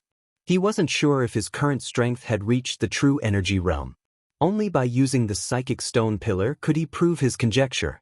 After taking a deep breath, he pressed his palm on the stone pillar and activated the primordial qi in his body. Suddenly, the golden sword embryo released a powerful primordial qi that went through his palm and into the psychic stone pillar. The black lines on the stone pillar reacted and lit up with 2 crimson rays. The crimson rays represented the true energy realm and the 2 lines represented the second level. True energy realm, second level? Ji Tianxing immediately raised his eyebrows and revealed an incredulous look. His heartbeat also accelerated a little. I guessed right. The sword embryo is my dantian.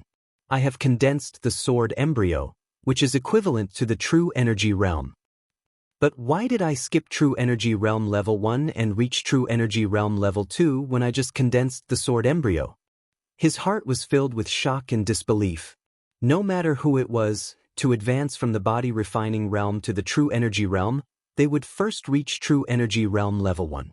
After diligent training, they could advance to level 2, then level 3, level 4. This was common knowledge in martial arts. Even a 7 or 8-year-old child knew it. However, Ji Tianxing had directly jumped from body refining realm level 9 to true energy realm level 2, breaking this common knowledge. How could he not be shocked? After a while, Ji Tianxing retracted his palm and calmed down. He frowned and thought for a while, then guessed the reason. A true energy realm level 1 martial artist usually has to train hard for 2 years and accumulate enough primordial qi to advance to level 2. I have cultivated the path of the sword heart and condensed the sword embryo. The primordial qi in my body is many times stronger than normal martial artists. That must be why I jumped to level 2. This is because the path of the sword heart is extraordinary and the red star flower helped me reconstruct my meridians and increase my cultivation. Ji Tianxing was relieved. Now that his strength had been verified by the psychic stone pillar, the last trace of hesitation in his heart had vanished. From today onwards, he would cultivate the sword heart Dao with all his might and advance forward courageously. After leaving the martial arts hall, he prepared to return to the breezy courtyard. Along the way, he suddenly thought. After I came back, I locked it in the room. I didn't ask Quan to take care of it. I don't know how it is now. Back in the room, he closed the door and opened a wooden cabinet in the corner. He opened the door and saw the ice fox curled up in the cupboard, sleeping soundly. Wake up, little fox. I brought you something nice to eat. As he spoke, he extended his finger and poked the little ice fox's head. The ice fox opened its eyes and glanced at him casually, then looked at the fruit in the basket. Leave it there. I'll eat it when I'm hungry. Its tone was a little lazy. After it finished speaking, it lay down and went back to sleep. Ji Tianxing frowned and looked at it carefully. The ice fox's fur was shiny and it was full of energy. It was not as listless and hungry as he had imagined. Ji Tianxing coldly snorted, pointed at it, and asked, Little fox, tell me honestly, have you been stealing food these past 2 days? The ice fox opened its eyes and whispered, I only went to the kitchen to eat a roasted chicken. Old Ji, don't make a fuss, okay? Ji Tianxing did not believe it. He sneered, Ha! Look at the oil on your mouth. Are you sure you ate one? The ice fox raised its head and smiled at him. I admit it. I ate a total of 46 roasted chickens these 2 days. But old G, your house is so extravagant. It's not a big deal for me to eat a few roasted chickens when I'm hungry, right? It glanced at Ji Tianxing's face and whispered, Old Ji, you can't be so stingy, right? Ji Tianxing frowned and said unhappily, It's not a big deal for you to eat secretly. I'm just worried that you'll cause trouble in the mansion. That's right. Tell me honestly, did you cause any trouble these 2 days? The ice fox was speechless. Its silver eyes rolled around. It was obvious that it was going to lie. Ji Tianxing saw through its thoughts. He sneered and asked, Tell me, what did you do? The ice fox shrank its body and pretended to be timid. Old Ji, don't be nervous. I was bored. I peeked at a few maids bathing and glanced at a few guards practicing their swordsmanship. You perverted fox! How dare you do such a shameless thing? Ji Tianxing was so angry that he laughed. He raised his hand and was about to slap it. The ice fox quickly shrank into the corner of the cupboard. In a hurry it explained, Old Ji, calm down. We're all girls. It's not a big deal to look at them. It's not like I'll get pregnant. What did you say? Ji Tianxing's hand stopped in midair. Nothing. The ice fox waved its paws and changed the topic. Old Ji, don't always call me a little fox. It sounds like I'm really a fox. You can call me Qian Yu, Qian Yu, or whatever. Also, you promised to protect me and take care of me. How can you make me hide in the cupboard? I also want to live in a spacious and comfortable house. I also want a lot of delicious food. Ji Tianxing's anger dissipated. He nodded and said, Qian Yu? Are you sure you want such a girly name? I'll just call you Qian. You stay here and rest well. Don't run around. I'll find a place for you to stay. After comforting the ice fox, he left the breezy courtyard and went to look for his father, Ji Changkong. When he saw his father, Ji Changkong was handling business matters in the study. When he saw Ji Tianxing enter the study in high spirits, the tiredness on Ji Changkong's face dissipated and was replaced by a heartfelt smile. Tianxing, you're done with your seclusion? How was it? Was the journey to the Taiyi Mountains to look for the red star flower smooth? Did you get the red star flower? Ji Tianxing walked to his father's side. After bowing, he sat down and started chatting with his father. Father, although there were many twists and turns and dangers on this trip to the Taiyi Mountains, I survived them all.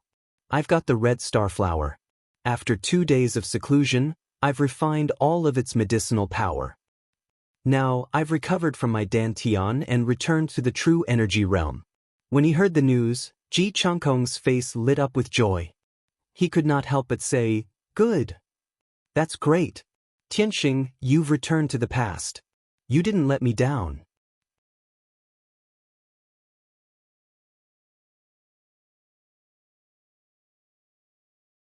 Chapter 46. Ji Changkong did not linger on power and wealth. His life's work and hopes were pinned on Ji Tianxing. When Ji Tianxing's cultivation was crippled, Ji Changkong was extremely worried and angry. His hair turned gray overnight, and his internal injuries relapsed, causing him to vomit blood. Now, Ji Tianxing had finally returned to the true energy realm. How could he not be overwhelmed with emotions? How could he not be excited? After a long time, Ji Changkong's emotions calmed down. He looked thoughtful and said in a deep voice, Tianxing, although you have returned to the true energy realm, this news should be kept a secret for the time being. If our enemies know that you have recovered your strength, they will not be able to sleep and eat in peace. They will definitely do everything they can to deal with you. Ji Tianxing nodded and said with a dignified expression, Father is right. I came to you today to report this matter. When I was in Tai Town, I was attacked by a black-clothed assassin and almost lost my life. I have investigated and found that the black-clothed assassin was from the blood-clothed tower. Ji Changkong's eyes suddenly turned cold and he shouted angrily, Blood-clothed tower? How dare they assassinate you? It's just an assassin organization in the cloud state. How dare they attack my Ji clan? After a pause, he said in a deep voice with murderous intent, Tianxing, you don't have to worry about this. I will send someone to investigate this matter and find out who is behind it. As for the blood-clothed tower, my G clan's experts will flatten it within a month. Probably because my G clan has been hiding our strength for so many years that the major forces in Qingyun country have forgotten the bloody means of my G clan's Shadow Sword Hall. Hearing this, Ji Tianxing was also shocked, and a cold smile appeared on the corner of his mouth. If Shadow Sword Hall takes action, the blood-clothed tower will be destroyed. 10 years ago, Ji Changkong and Lord Sword Master fought at the Ultimate Sword Peak and lost due to internal injuries. Since then, the Ji clan had kept a low profile. However, as one of the 4 great clans, how could any force provoke the Ji clan? If the Ji clan did not have strong martial strength, how could they occupy half of the forging world in Qingyun country? The Shadow Sword Hall was a secret weapon of the Ji clan. Ji Changkong was personally in charge of the Shadow Sword Hall. The 2 vice hall masters under him were both experts at the 4th stage of the profound comprehending stage. The 36 sword envoys were all at the true energy stage 9. This powerful secret team had secretly helped the Ji clan resolve countless crises and eliminated countless enemies. Ji Tianxing knew that his father was really angry, so he sent the Sword Shadow Hall to raise the blood-clothed tower to the ground. As for the person behind the scenes who hired the blood-clothed tower assassins to assassinate him, he was bound to surface soon. After discussing this matter, Ji Tianxing said with a grave expression, "Father, when I was in Tai Town, I encountered an even more troublesome matter. I met Su Zifeng from the mysterious sword workshop in the eastern suburbs. He actually stole the workshop's mysterious level treasure sword and secretly traded it with someone. After I saw through this matter, Su Zifeng and his entourage swore that they would rather die than confess. Su Zifeng even committed suicide to avoid punishment." Ji Changkong's expression became gloomy again. He asked in a low voice, "Is there such a thing?"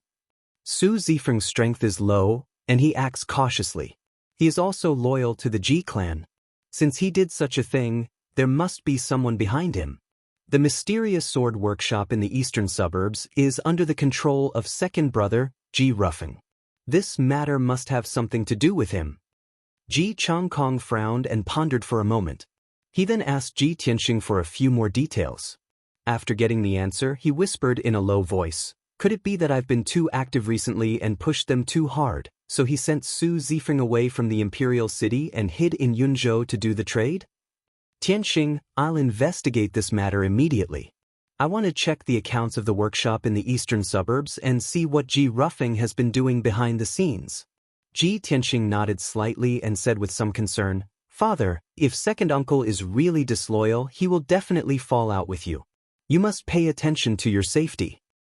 "Also, I came here today for another matter." Ji Changkong asked, "Tell me, what is it?" "Father, among the heirlooms of our Ji clan, is there a top-grade mysterious level treasure called the 100 Treasures Brocade Pouch?" Ji Changkong was startled for a moment, then he revealed a gentle smile and nodded, "There is indeed such an item. This treasure is the fruit of your grandfather and 12 master blacksmiths' hard work. They spent 2 years of time and effort and used materials worth 8 million taels of silver. This item looks like a palm-sized brocade pouch on the surface, but there is actually a universe inside. There is a mysterious space that is as big as a study and can store many things. When this item was refined, even the imperial clan was tempted. The emperor even wanted to confer your grandfather the title of duke and give him a city in exchange for the 100 Treasures Brocade Pouch, but your grandfather refused." Speaking of the 100 Treasures Brocade Pouch, Ji Changkong's face was filled with pride. Ji Tianxing heard that the 100 Treasures Brocade Pouch was so precious and hesitated for a moment before asking, "Father, I want that 100 Treasures Brocade Pouch. I have an urgent need." He was racking his brains to think of an excuse to explain himself. He didn't expect Ji Changkong to agree without hesitation. "Tianxing, although the 100 Treasures Brocade Pouch is priceless and incomparably precious, if you want to use it, I will go get it for you." Seeing Ji Tianxing's strange expression, he patted Ji Tianxing's shoulder and smiled. Tianxing, you don't need to explain anything. Father understands that you have your own plans and ideas. Not to mention a mere 100 treasures brocade pouch, all of the Ji clan's wealth will be yours in the future. With that, Ji Changkong left the study and returned to the secret room in his residence to retrieve the 100 treasures brocade pouch. A quarter of an hour later, he brought the 100 treasures brocade pouch back to the study and handed it over to Ji Tianxing. He also told him how to use it. Ji Tianxing accepted the 100 treasures brocade pouch and thanked his father before bowing and leaving. After returning to his room in the breeze courtyard, he closed the door and carefully studied the 100 treasures brocade pouch. On the surface, this dark red 100 treasures brocade pouch was not much different from an ordinary pouch. Rich people would always have one hanging on their waist. However, in reality, the 100 treasures brocade pouch was made of a very special material. It was impervious to fire and water, and it would not be damaged by blades or axes. Moreover, after Ji Tianxing opened the 100 treasures brocade pouch, he saw that there was indeed a room as big as a study inside. There was nothing in the room, so he installed a bed, a table, and some bedding in the room. Then, he took out Qianyu and threw it into the 100 treasures brocade pouch. Even though Qianyu was knowledgeable and considered itself to be of noble status, after seeing such a wondrous 100 treasures brocade pouch, it was filled with shock and curiosity. It jumped up and down in the room as if it was having a lot of fun. It was very satisfied with this room and praised Ji Tianxing, which was a rare occurrence.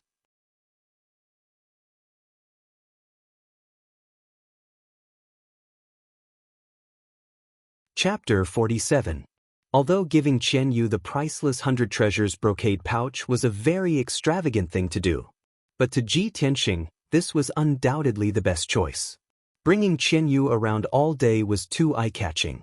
After all, it was a sly and cunning fellow that could speak. After settling Qianyu down, Ji Tianxing tied the 100 treasures brocade pouch to his belt and entered the secret chamber. Sitting in the middle of the yuan gathering array, he calmly pondered about his next cultivation. The sword embryo has been successfully condensed, and my strength has reached the second level of the true energy realm. Next, I should focus on cultivating and accumulating yuan qi according to the route carved on the second tombstone. The most important way for an ordinary true energy realm martial artist to increase their strength was to continuously cultivate and absorb the yuan qi of heaven and earth to transform it into true energy. The stronger the true energy accumulated in the energy center, the stronger one's strength would be. Ji Tianxing did not have an energy center and was different from ordinary martial artists. His cultivation method was also different. But the sword embryo was his energy center, and he had to absorb the yuan qi of heaven and earth to strengthen the sword embryo. The words carved on the second tombstone in Kenshin's tomb were the second level of the path of the sword.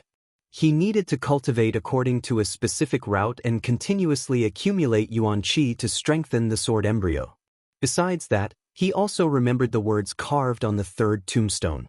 It was also the cultivation method of the true energy realm.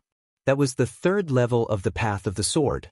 It mentioned the 9 main meridians and the method to refine the sword meridians. This was different from the cultivation method of an ordinary true energy realm martial artist. Ji Tianxing thought for a while and decided to enter the Kenshin's tomb again to see if the words on the tombstone had changed.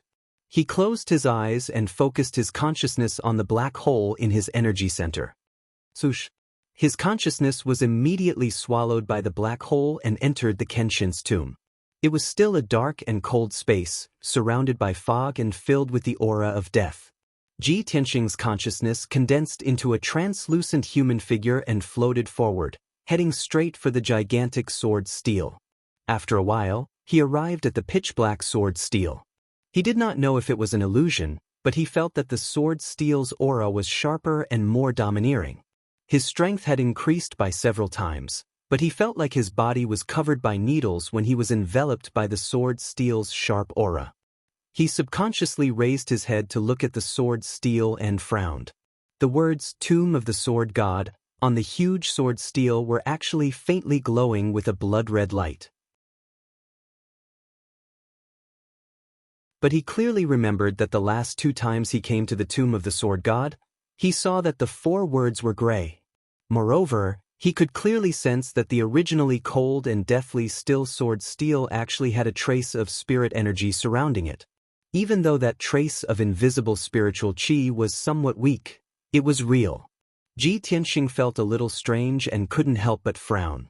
How could this be?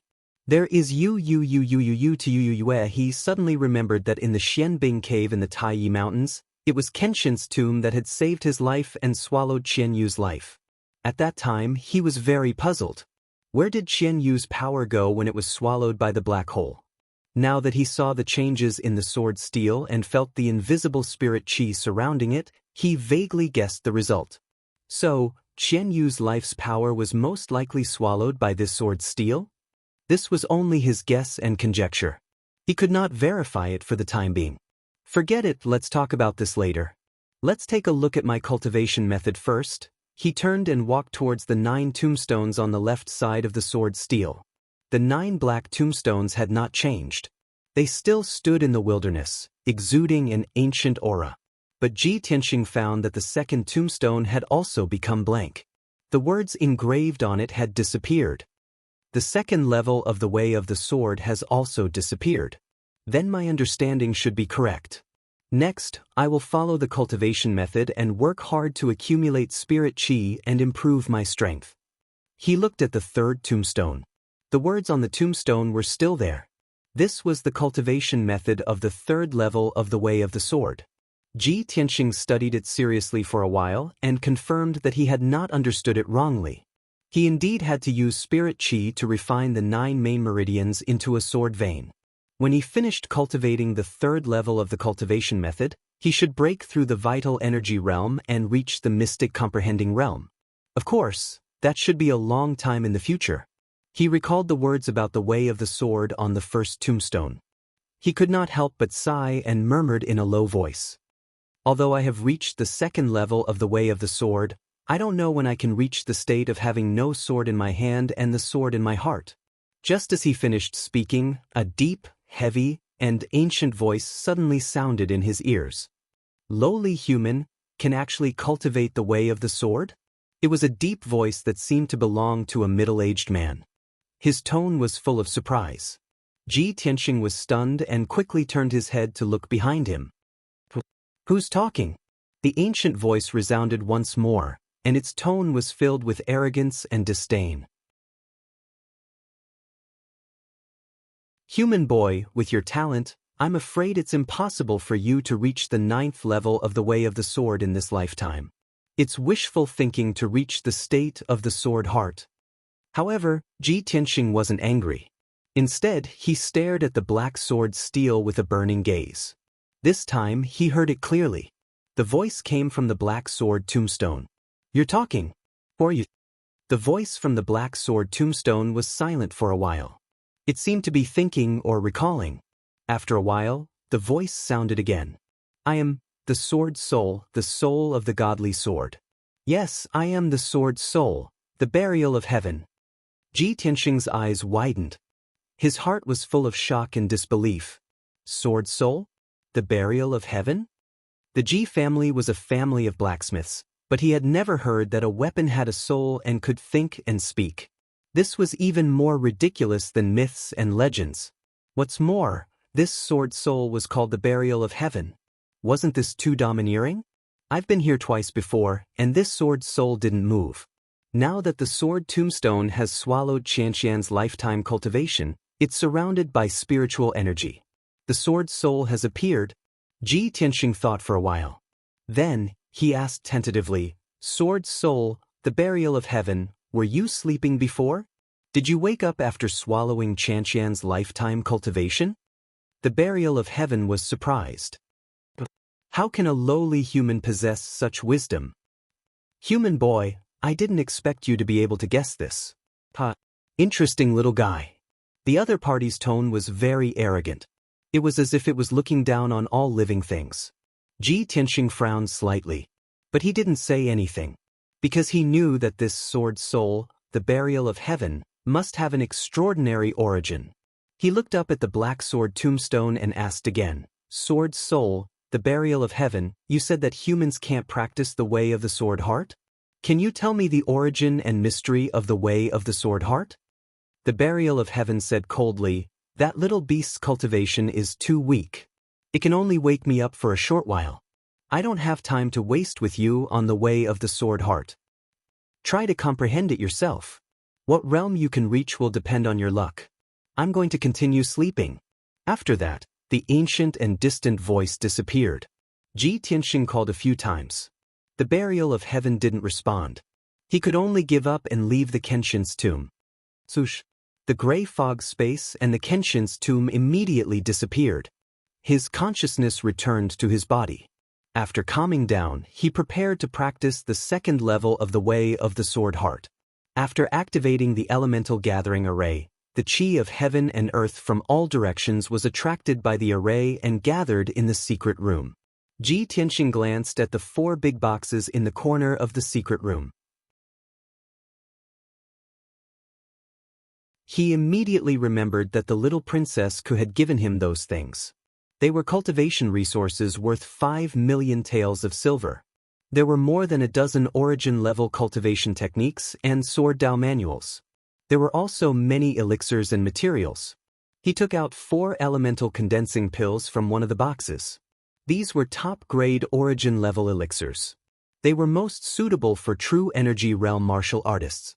They could provide a large amount of true energy and quickly increase a martial artist's strength. After Ji Tianxing took the 4 elemental condensing pills, he began to cultivate the second level of the way of the sword heart. The elemental condensing pills were quickly refined. Boundless true energy gushed out and flowed rapidly in his body. He focused on cultivating. He guided the true energy into his meridians and circulated it through his body according to a fixed route. Finally, it gathered in the sword embryo in his dantian. This was effective. The sword embryo was replenished by the true energy and began to grow stronger.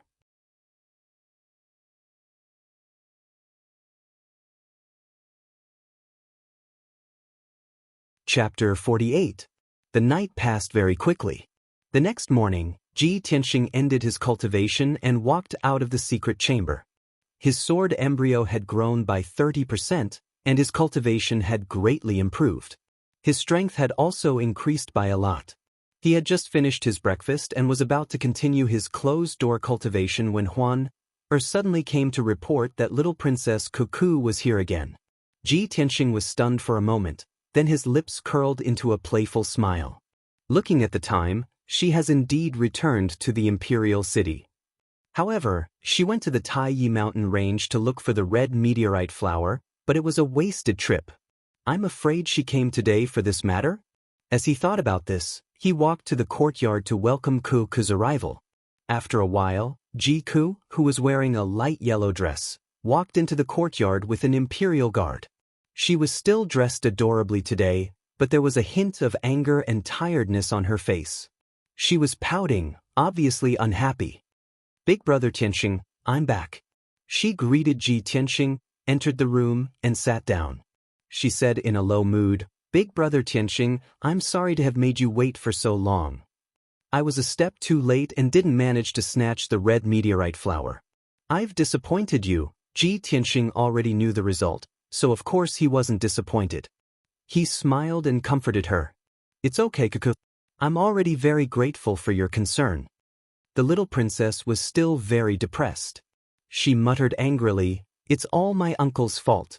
He's too despicable. He actually snatched the red meteorite flower. After he consumed the red meteorite flower, he went into closed-door cultivation for 2 days and actually repaired his dantian. His strength has reached the true energy realm. Ji Tianxing's expression changed, and he frowned. Your uncle snatched the red meteorite flower? You mean Luoyan King Jiling? Yes, who else could it be? The little princess nodded, and the expression on her face became even more depressed. Royal uncle is the same as my royal grandfather.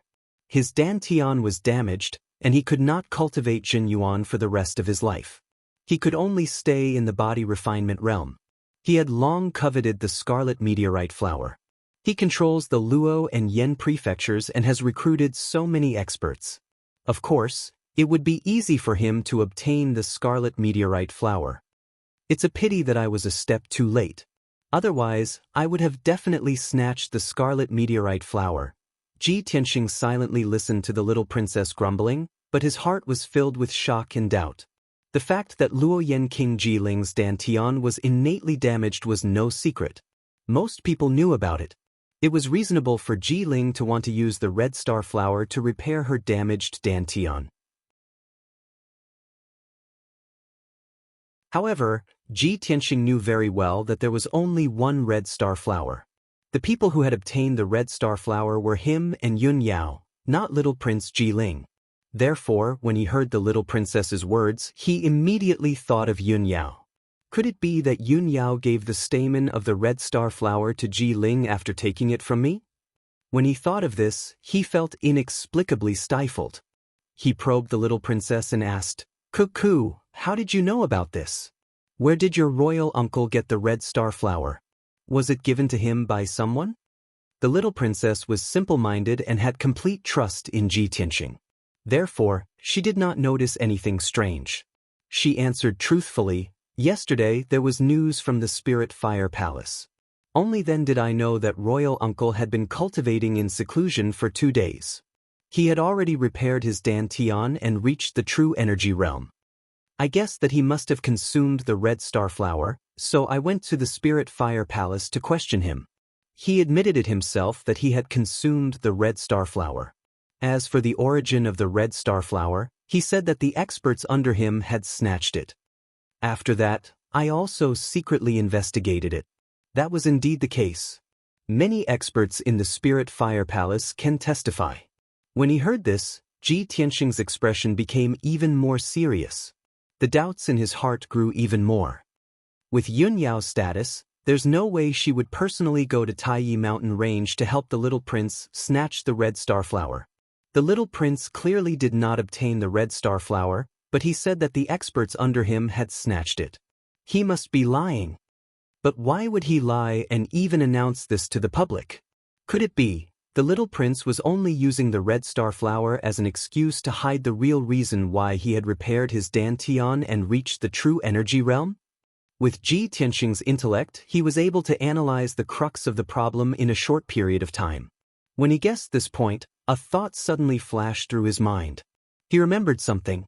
If the little prince did not consume the red star flower, then how did he repair his dantian? The god's seizing pearl.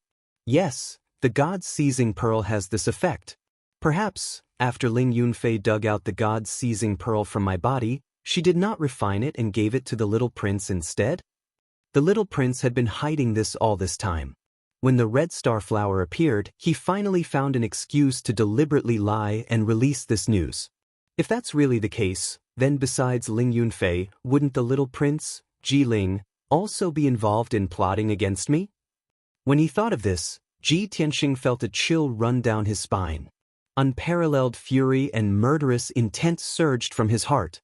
He had already secretly decided that he would find a chance to test Ling Yunfei's abilities. Then his deductions and suspicions would be confirmed. At this moment, the little princess noticed that he had been silent and his expression was very gloomy. She could not help but ask, "Big brother Tianxing, what's wrong? Are you all right?"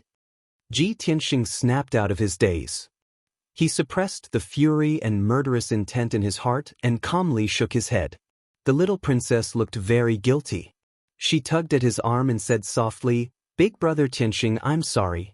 I didn't manage to snatch the red star flower and couldn't help you. But don't worry, big brother Tianxing. I'll think of other ways to help you. Don't be discouraged. I believe that there must be other ways to help you recover your abilities." Ji Tianxing nodded and revealed a trace of a smile. "Don't worry, Cuckoo. I won't give up so easily. Moreover, I'm already slowly recovering. Don't worry about me." Regarding the matter of him obtaining the red star flower and recovering his abilities of the true energy realm, of course, he had to keep it a secret. Although he trusted the little princess very much, this was his secret and he could not reveal it for the time being. The little princess chatted with him for a while and gave him a few words of concern before leaving with the guards. Ji Tianxing sent the little princess out of the cool breeze courtyard and returned to his room with a gloomy expression. He decided to quickly investigate the whereabouts of the God-seizing pearl and find a chance to test Ling Yunfei's abilities. If things were really as he guessed and the little prince and the Ling family joined hands to deal with him, then he would face unimaginable danger. Even the Ji family would be implicated. Ji Tianxing pondered for a while before taking out a pen and paper to personally write a letter. After sealing it with wax, he handed it to the guards at the entrance of the courtyard. Send this letter to the Ling family. You must personally hand it to Ling Yunfei. Understood. The middle-aged guard respectfully cupped his fists and accepted the order. He carefully kept the letter. Then he left the cool breeze courtyard and immediately rushed to the Ling family. Ji Tianxing returned to his room and entered the secret room to cultivate. He had already made an appointment with Ling Yunfei to meet alone at the plum garden in the western suburbs of the imperial city. At that time, he would test Ling Yunfei's abilities. But before that, he still had to cultivate for a few hours to increase his abilities, just in case. In the Ling family residence, in a quiet and elegant courtyard, under the luxuriant banyan tree, a beautiful young girl and a white-robed youth were sitting opposite each other at the stone table. The young girl in a light green dress was Ling Yunfei, and the white-robed youth with a feminine temperament was the little prince. The two of them chatted while drinking tea. Ling Yunfei let out a charming laugh from time to time. Suddenly, the young guard at the entrance of the courtyard walked into the courtyard and quickly walked to Ling Yunfei's side. After bowing, the young guard handed over a letter with a respectful expression. Eldest Miss, the Ji family sent someone to deliver this letter. They said that they must give it to you. A letter from the Ji family? Ling Yunfei raised her eyebrows and a playful sneer appeared on her lips. She reached out and took the letter. There were no words on the letter. She glanced at the little prince before opening the letter. There was not much content in the letter. It was only 3 short sentences, but the name on the letter was Ji Tianxing. After Ling Yunfei finished reading the letter, the sneer on her face deepened. Seeing the little prince's questioning gaze, she took the initiative to explain. Ji Tianxing, that trash, asked me to meet him at the plum garden in the western suburbs tonight. He said that he has something to discuss with me. This guy went to the Taiyi mountain range and didn't die there. He even dares to ask me to meet him? He's really looking for death. Tonight, I will personally deal with him. Once and for all. The little prince raised his eyebrows and reminded her. Fei, don't let your guard down. Ji Tianxing is not someone to be underestimated. How about I go with you? Ling Yunfei smiled and shook her head, refusing. He's just a trash who will never return to the true energy realm. What threat can he be? I can easily kill him. I'm about to get my revenge. Brothers, please save it and vote for me. Please, everyone.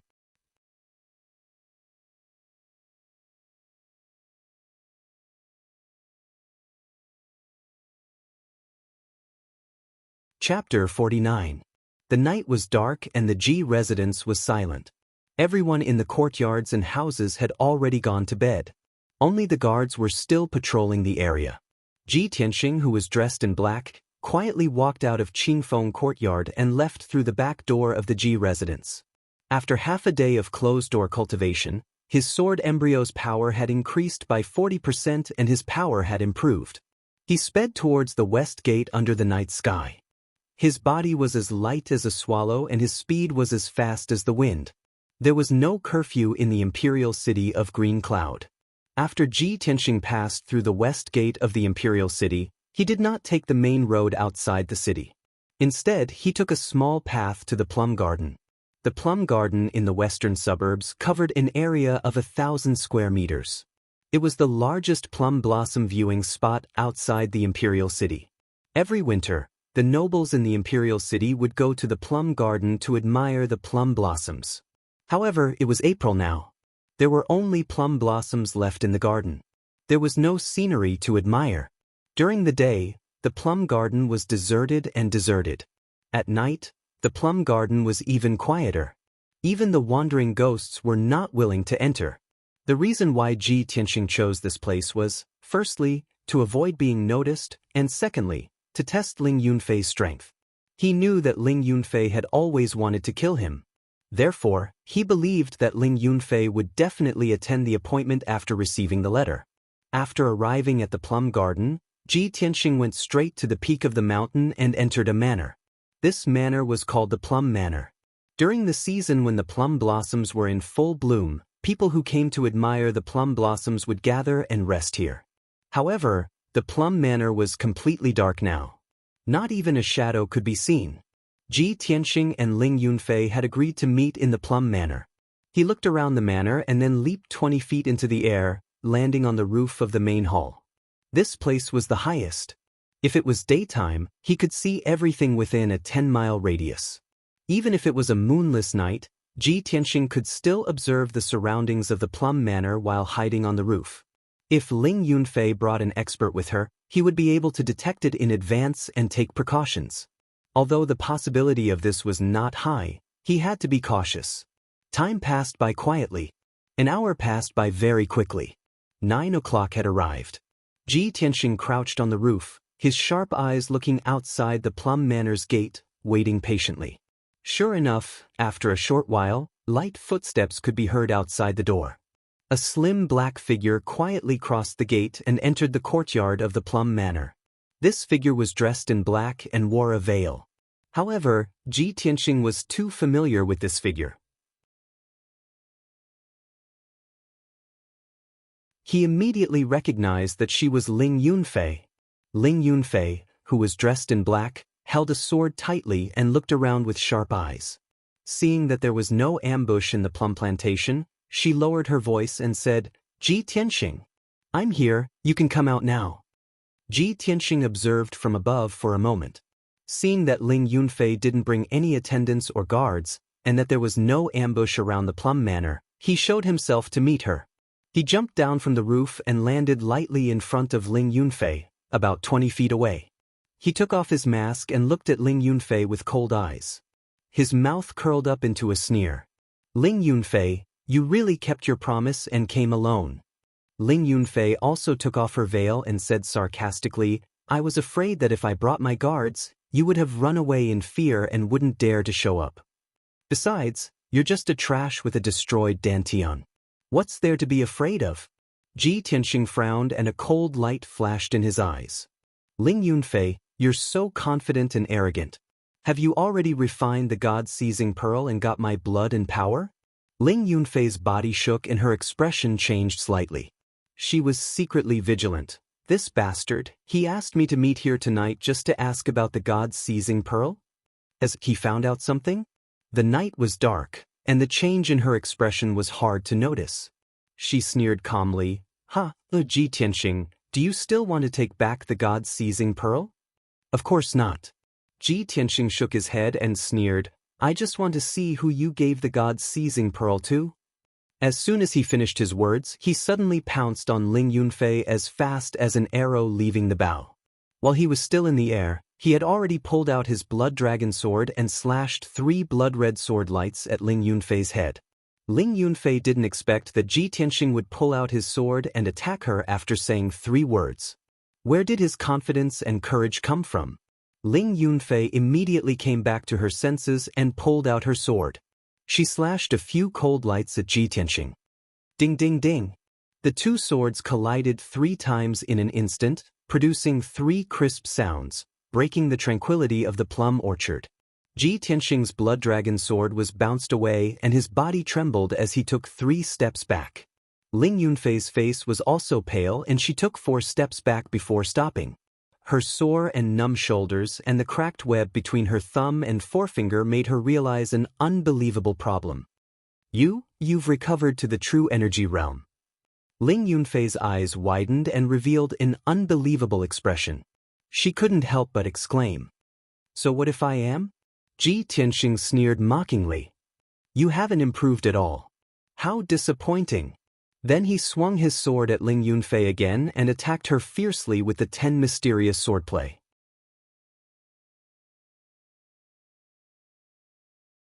In an instant, more than 10 dazzling sword lights flashed and cut through the dark night, enveloping Ling Yunfei.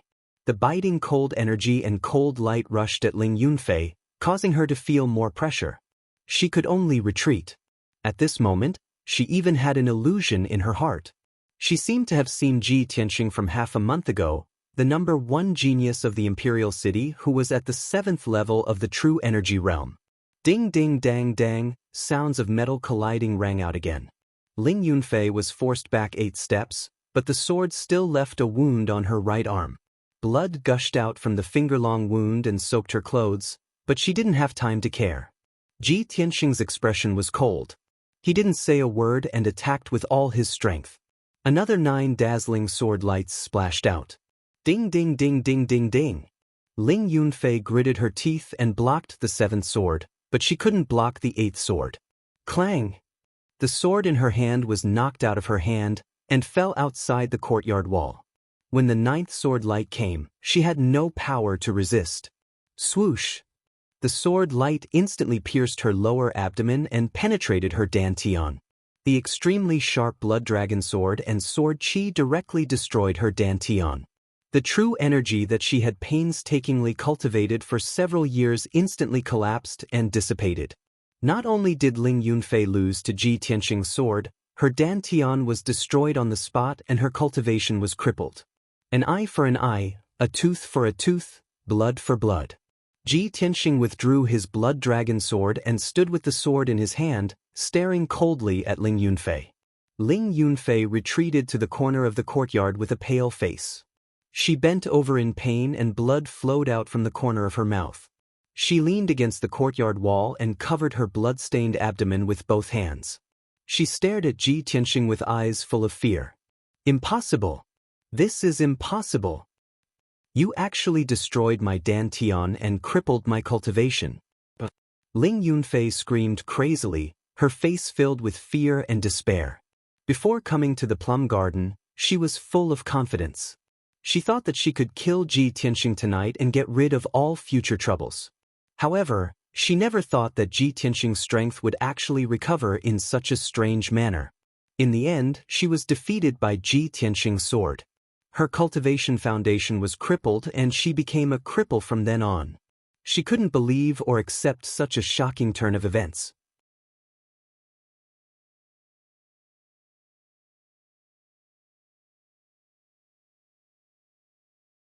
Chapter 50. Fear, despair, and unwillingness filled Ling Yunfei's heart and soul. She sat weakly in the corner of the courtyard with her back against the brick wall. Her face was covered in blood and tears. Ji Tianxing stood in front of her with his sword in hand. Looking at her miserable appearance, he didn't feel the slightest bit of pity. In his heart, there was only relief, only joy. Ling Yunfei had treated him like this at the peak of Heaven Pavilion Mountain. She dug out the God-seizing pearl, destroyed his dantian, and even carried him to the Sky Pillar Sect's entrance exam while he was unconscious. She had turned him into a trash that everyone ridiculed. After that, she arrogantly came to break off the engagement and spread the news. How vicious was Ling Yunfei's method? It was so vicious that it made one's hair stand on end. Ji Tianxing had only crippled her. That was already very merciful. He said indifferently, Ling Yunfei, you haven't improved at all. You're still at the 5th level of the true energy realm. You didn't refine the God-seizing pearl. Speak. Who did you give the God-seizing pearl to? Who ordered you to murder me? Ling Yunfei raised her head to look at him. Her blood-stained face suddenly revealed a disdainful sneer. Hee, so what if you've recovered your strength? You're still not on the same level as him. You're just the young master of a rich man in the countryside, and he has great ambitions. One day, he will become a true dragon that soars in the 9 heavens. Ji Tianxing's face darkened. His eyes flashed with murderous intent. Swoosh. He waved the blood dragon sword and pointed it at Ling Yunfei's heart. Who is he? Speak. Otherwise, you'll die. The sneer on Ling Yunfei's face froze. Fear flashed through her eyes. She stubbornly raised her head and screamed angrily, Ji Tianxing, you want to kill me? You beast with a human face. Did you forget? Back then, you said that you loved me with no regrets and that you would protect me for the rest of your life. You are such a hypocritical and despicable hypocrite. Ji Tianxing's expression was still cold, his face full of disdain as he shouted, "The person who said he loves you and wants to protect you is the Ji Tianxing that you used in the past. Not the current me. I treated you like a family member and took good care of you, but you destroyed my martial arts foundation and reputation. For a vicious woman like you, it would be too easy for me to kill you with my sword." Seeing his murderous aura, Ling Yunfei panicked. Her eyes were filled with fear. After a short silence, she suddenly made up her mind and looked up at Ji Tianxing. "Ji Tianxing, even if you kill me, I will never tell you. Furthermore, even if I die, he will definitely avenge me."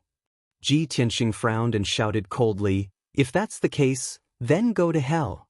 Just as he held the blood dragon sword tightly and was about to pierce Ling Yunfei's heart, he suddenly heard a sharp sound.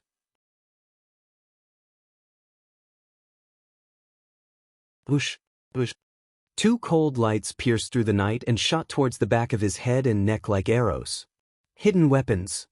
Ji Tianxing's heart skipped a beat. He subconsciously dodged to the side and leaped 20 feet away. The two concealed weapons immediately missed and hit the green brick wall of the courtyard, producing two crisp, ding-ding sounds and sparks. At the same time, a figure jumped out from the darkness and rushed to Ling Yunfei's side. This figure carried Ling Yunfei, who was curled up in the corner, and jumped over the wall in a flash and went into the plum garden. Ji Tianxing hurriedly jumped over the courtyard wall as well. After landing on the ground, he looked around with a sharp gaze. However, that figure had already disappeared into the night. No one knew where it went. Ji Tianxing could tell that the figure was quite powerful. He must be an expert at LV7 True Element Realm or above. He did not chase after him. Even if he did, it would be useless. He could not catch up with him. He frowned and thought for a moment. Then, he sneered and turned to leave the plum garden. He walked down the mountain. Although that figure was dressed in black and had a veil covering his face, he was still able to see through it. Ji Tianxing could tell from the figure's body shape that it must be a young man who was tall and thin. Thinking of this, he vaguely had an answer in his heart. A black horse carriage was speeding on the official road in the western suburbs, heading straight for the west gate of the imperial city. In the dark carriage, Ling Yunfei was leaning against the corner. Her hands were covering her bleeding abdomen. Her face was pale and weak. There was another person sitting beside Ling Yunfei in the carriage. He was thinking silently about something. This person was a young man with a feminine temperament.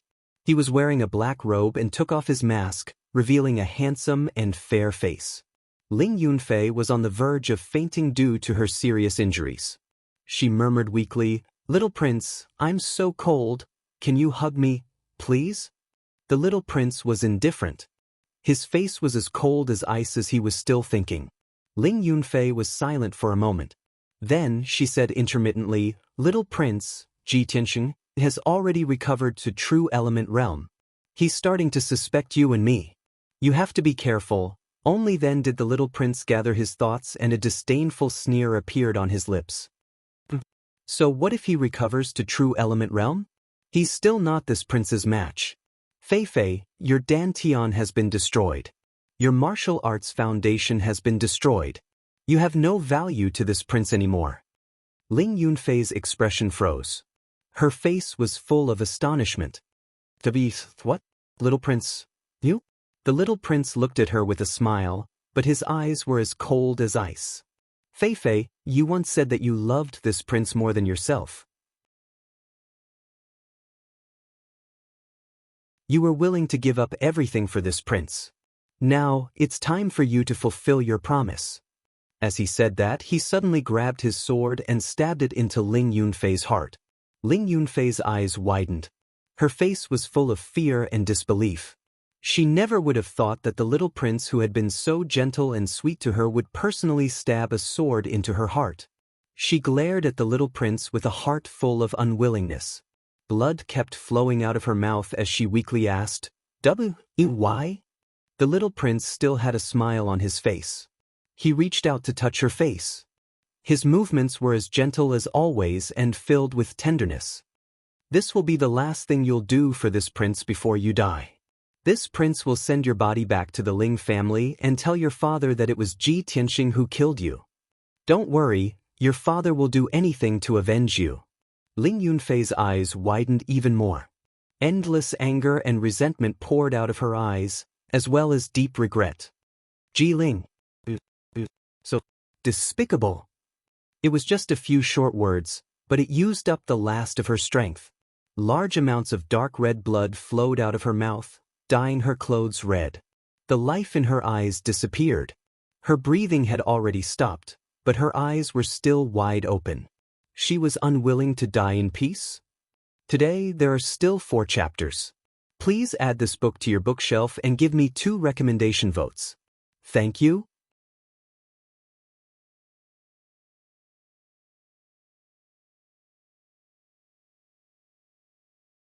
Chapter 51.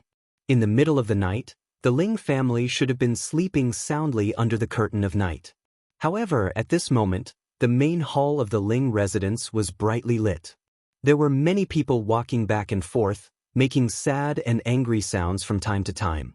In the middle of the brightly lit main hall, there was a bamboo mat and a brocade bedding on the floor. On the blood-stained bedding, there was a young girl in black. Her face was pale and her eyes were wide open. This corpse was Ling Yunfei, who had died long ago. A few Ling family elders were surrounding the corpse. They were discussing and cursing in a low voice. A graceful and elegant middle-aged woman knelt beside the corpse, wailing in grief. The head of the family, Ling Sihai, stood in the middle of the hall and looked at Ling Yunfei's corpse with a pale face. He was so angry that his whole body was trembling. Everyone could see that his heart was filled with anger and killing intent.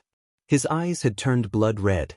Just a few minutes ago, a carriage drove into the Ling residence and brought Ling Yunfei's corpse to him. The owner of the carriage, the little prince, told him personally that Ling Yunfei was going to meet Ji Tianxing at the plum garden in the western suburbs. When he heard the news and rushed to the plum garden to save her, he only saw Ling Yunfei's corpse lying in a pool of blood.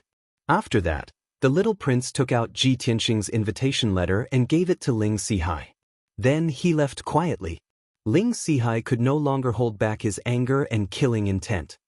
He looked at the night outside the main door coldly and roared in a low voice, "Ji family! Ji Tianxing! No matter what, I will definitely kill you and cut you into pieces to pay for my daughter's life." The roar filled with killing intent reverberated in the main hall of the Ling residence. All the elders of the Ling family were also in a heavy mood. They cursed and swore to bury Ji Tianxing with Ling Yunfei. After Ji Tianxing returned to the Ji residence, he quietly returned to Qingfeng courtyard. He changed out of his black clothes and sat at the table in front of the window, deep in thought. He had already achieved his goal in the plum garden tonight. Things were just as he had guessed. Ling Yunfei didn't refine the God-seizing bead, but gave it to someone else. The person who got the God-seizing pearl was probably the man in black who saved Ling Yunfei in the plum village. He recalled the figure of the little prince, Ji Ling, and compared it with the black-clothed man. After a short moment, he had an answer in his heart, and a cold smile appeared on the corners of his mouth. A useless prince with a damaged dantian secretly colluded with Ling Yunfei and used the God-seizing pearl to steal my bloodline and power. After it's done, I'll use the red star flower as an excuse to release the news at the right time. This way, I can conceal the fact that he has repaired his dantian. Luoyan King Ji Ling, is it really you? If he had not discovered the clues and grasped the various clues, he would never have thought that this matter would involve the king of Luoyan. Although he did not have any concrete evidence to prove that the person who had obtained the God-seizing pearl was the king of Luoyan, he was confident that the king of Luoyan would be able to obtain the God-seizing pearl. However, based on the clues he currently had, he was 80% sure that the king of Luoyan was the real mastermind. The Ling family alone was already very difficult to deal with. If the king of Luoyan, who controlled the 2 prefectures and was even more powerful, Tianxing only felt the pressure increase explosively.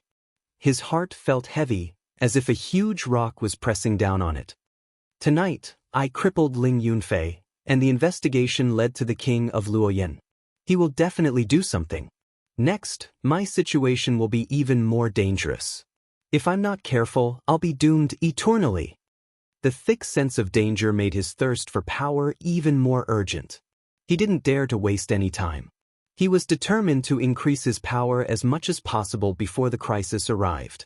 Thus, after he calmed down, he entered the secret room to cultivate. These 2 days of hard work had increased his power by 70%. Soon, he would be able to advance to True Energy Realm Level 3. The fourth courtyard of the G Mansion was the residence of the second elder, G Ruffing. In a dark secret room hidden underground, 2 people were whispering to each other. The burly G Ruffing, who wore a purple brocade robe, was sitting on a wooden armchair, deep in thought. In front of him stood a tall young man in luxurious clothes. It was Ji Hao. Ji Ruffing spoke with a serious expression. The matter of Tai Town has been exposed. Ji Changkong is already investigating the accounts of the workshop in the eastern suburbs. He also secretly ordered people from the Shadow Sword Hall to investigate me. You have to be more careful in the near future. Don't give yourself away. Father, I understand. Ji Hao nodded. He took out a thumb-sized scroll from his sleeve and reported in a low voice. Father, I just received a pigeon message. The Ling family's Ling Yunfei is dead. Ji Ruffing raised his eyebrows. A trace of surprise flashed through his eyes. Ling Yunfei is dead? Who killed her? Ji Hao hurriedly answered truthfully. According to the Ling family, it was Ji Tianxing who killed her. Tonight, Ji Tianxing killed her in the plum garden in the western suburbs. Ji Ruffing frowned and said with a serious expression, I didn't expect that bastard Ji Tianxing to recover his power. This is unbelievable. He pondered for a moment and suddenly revealed a cold smile. Ling Yunfei was killed. With such a big thing happening, the Ling family definitely won't swallow this. There will definitely be a good show tomorrow. Ji Hao also nodded in agreement. He sneered, I think Ling Sihai will definitely bring a large group of experts to the Ji Mansion and force Ji Tianxing to hand over Ji Tianxing, right? Ji Rufeng's eyes flashed. He said in a low voice, This is an excellent opportunity. It seems that I have to make a trip to the Ling family immediately. Ji Hao was stunned. He asked in confusion, Father, why are you going to the Ling family at this time? Ling Yunfei just died. The Ling family must hate our Ji family to the bone. Although this matter has nothing to do with us, if you go to the Ling family at this time, it's hard to guarantee that they won't vent their anger on you. Ji Ruffing looked at him with a smile and said meaningfully, How? You're still too young. You still don't understand the logic behind this. The Ling family wants Ji Tianxing to pay with his life. Ji Tianxing will definitely risk his life to protect Ji Tianxing.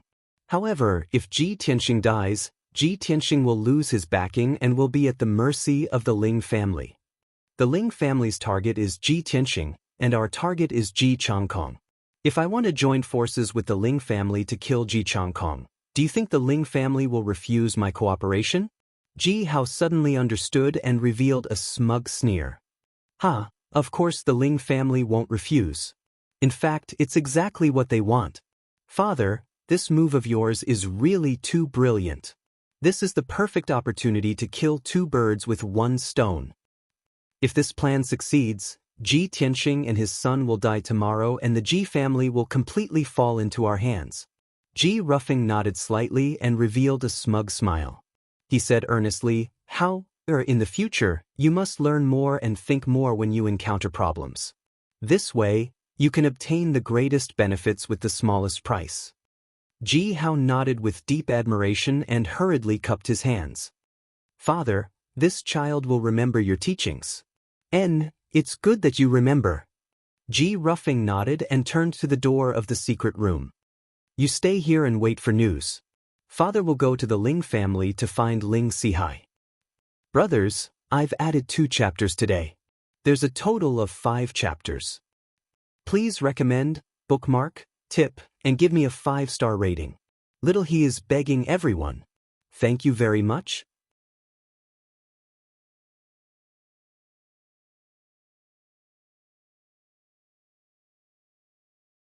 Chapter 52. When the sun rose, Ji Tianxing ended his cultivation and walked out of the secret room. After a night of cultivation, his strength had increased by 30%, and the power of his sword embryo had become even stronger. He washed up and started eating breakfast. At this moment, a young guard quickly walked into Qingfeng courtyard and said respectfully, "First young master, master has sent word for you to go to the study." Ji Tianxing put down his bowl and chopsticks. He raised his eyebrows and thought to himself, "Father is looking for me? Could it be that there's a result?" He quickly walked out of the room and hurried to his father's study. When he saw his father, Ji Changkong was busy in the study. His expression was serious and focused. When he saw Ji Tianxing, Ji Changkong put down the account books in his hands and rubbed his forehead tiredly. "Tianxing, come here quickly. Father has something to tell you." Ji Changkong waved at him with a serious expression. Ji Tianxing quickly walked to his father's side. He glanced at the account books on the table and knew what was going on. "Father, is there any progress on the eastern outskirts workshop?" Ji Changkong nodded with a gloomy expression. He lowered his voice and said, "I've already checked the eastern outskirts workshop's accounts. There's no record of the goods Su Zifeng traded in Tai Town. There's also no agreement between the workshop owner and Ji Ruffing." Ji Tianxing had expected this and was not surprised. He asked, "Father, have you investigated second uncle? Was he the one who ordered this?" Ji Changkong raised his eyebrows and a cold glint flashed through his eyes. "I'm having Shadow Sword Hall secretly investigate him. I can't confront him face to face for the time being. It's not time yet. However, I'm 80% sure that he was the one who ordered this. In the past 10 years, his ambition has grown bigger and bigger. He's been doing a lot of things in secret and is becoming more and more daring." Ji Tianxing asked again, "Father, have you found out who the person who traded with Su Zifeng is?" "The leader is a middle-aged man. He has the face of a horse and his features are very distinct." Ji Changkong fell silent when this question was brought up. He seemed to be hesitating whether he should tell Ji Tianxing the results. After considering for a while, he lowered his voice and said the result. "Tianxing, the Shadow Sword Hall has found out that the person who made the deal with Su Zifeng is one of the customers of the Spirit Fire Palace. A diner from the Spirit Flame Palace?" Ji Tianxing's pupils shrank as shock flashed through his eyes. "Is it an expert that the little prince has recruited?" Diners were like hangers-on. They were capable people who were taken in by the rich and powerful. They worked hard for their masters.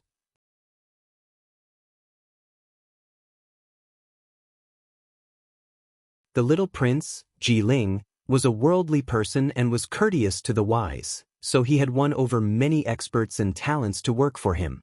Ji Tianxing would never have thought that the person who secretly made a deal with Su Zifeng and bought the Ji family's profound weapon-treasured sword was actually him. He frowned and doubtfully asked Ji Changkong, "Father, the young prince has purchased many mystic weapons and treasured swords from our Ji family these past few years. Logically speaking, the officials and generals of the Luo and Yan prefectures should be fully equipped. Even if he wanted to replenish the weapons for the generals, he could go through the official accounts. Why would he need to make a deal in secret?" Ji Changkong shook his head and said with a grave expression, "The official transactions are still the same as before.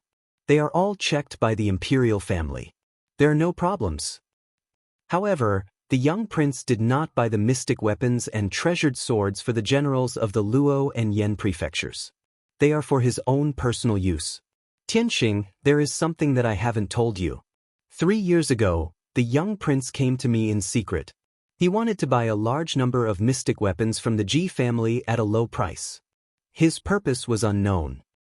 This matter is of great importance. If the imperial family found out, he would be accused of treason. Thus, I firmly refused. I thought that he had given up on this idea. I didn't expect that he would secretly collude with Ji Ruffing and make a deal in secret. It seems that this person's ambition is not small. I'm afraid he has other plans." Ji Tianxing was even more shocked. After a moment of contemplation, he nodded and said, "So that's how it is. The young prince, Ji Ling, appears to be virtuous, but I didn't expect him to be so shrewd. Father, this matter must be thoroughly investigated. Otherwise, when the matter is exposed, I'm afraid that the Ji family will also be implicated and cause a great disaster. Ji Changkong nodded in agreement and said, I understand.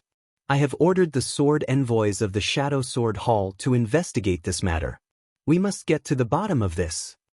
Ji Tianxing trusted his father and the Shadow Sword Hall very much. He nodded and did not say anything else. At this time, a middle-aged guard suddenly rushed to the study and anxiously reported, Master, something bad has happened. The Ling family head, Ling Sihai, brought many experts and blocked the entrance of our Ji mansion.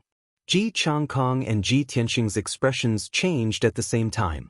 They looked at each other and saw the doubt in each other's eyes. Ji Tianxing frowned and thought to himself, could it be that I crippled Ling Yunfei and Ling Sihai came to the mansion to seek revenge in a fit of rage?